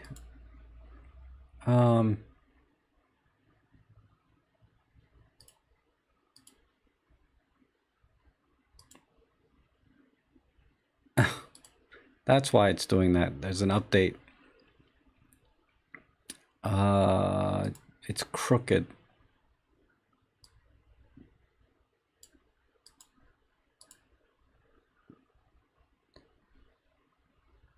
Hold on.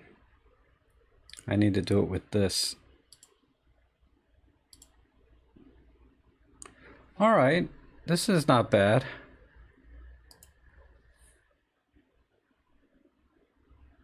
And this was what? Ralph? Okay, Ralph, I like what you did here. Definitely the contrast is good. And you kind of cropped in about the same exact way I did when I did this edit. The only thing I did really different was add partial color, so the blue jeans here stood out. You'll have to watch last week's live edit stream. This is good too. Ivan, yeah, I like this. Nice, a Dutch angle kind of works too. And it makes this all of the focus. And you still maintain the depth here in the photo. I like that, and I like what you did with the tones. Really good work here with this monotone.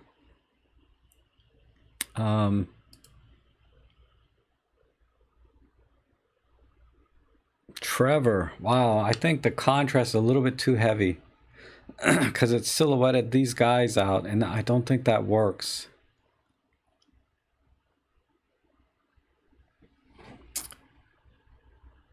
If you could have like had all of this contrast without silhouetting the people, this would have been all right.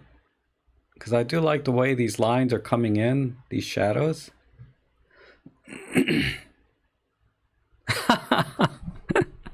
Oh my God. Nobody can see Jack. All right, sorry. All right, so this one, so I'll go even faster. This one here I liked. I liked the editing, and the cropping was pretty much the same as I did.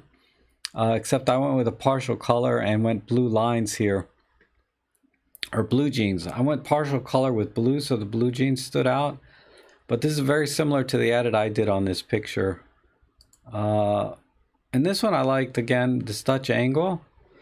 Because it really put the focus on just the most interesting part of the image, but then maintained the depth here of the hallway. So this Dutch angle kind of works too. It's kind of weird.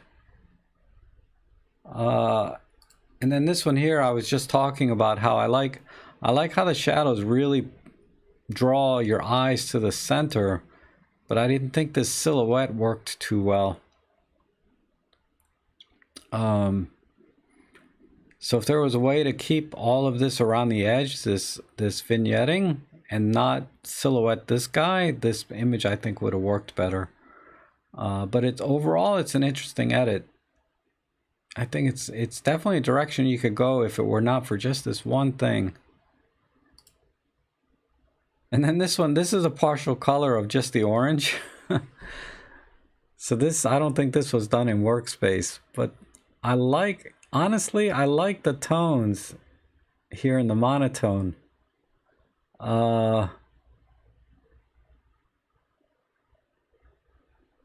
This image, this is kind of a fun image. It works.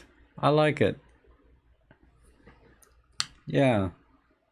This makes the image a little more fun than trying to be too serious, I think. So I think that's what I like about this. It's kind of a fun image. It's not too serious. But really good work on the tones here in the monotone section. I like how it's kind of gritty without being too gritty. And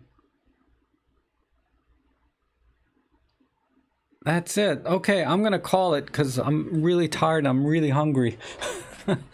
But thanks for everybody for joining me today on the live edit. And there's a lot of images today to go through, but that's very flattering to me. I had a lot of fun, and the fact that you guys are sending me images is great. And I'll try and put another one out there for the next live stream of one of mine that you can edit, because it's always fun to see what people do with my images that would otherwise suck, right? But you kind of make them kind of fun. So thanks for that, and we'll see you guys next week. And I have a video coming out tonight or tomorrow, so look for that too.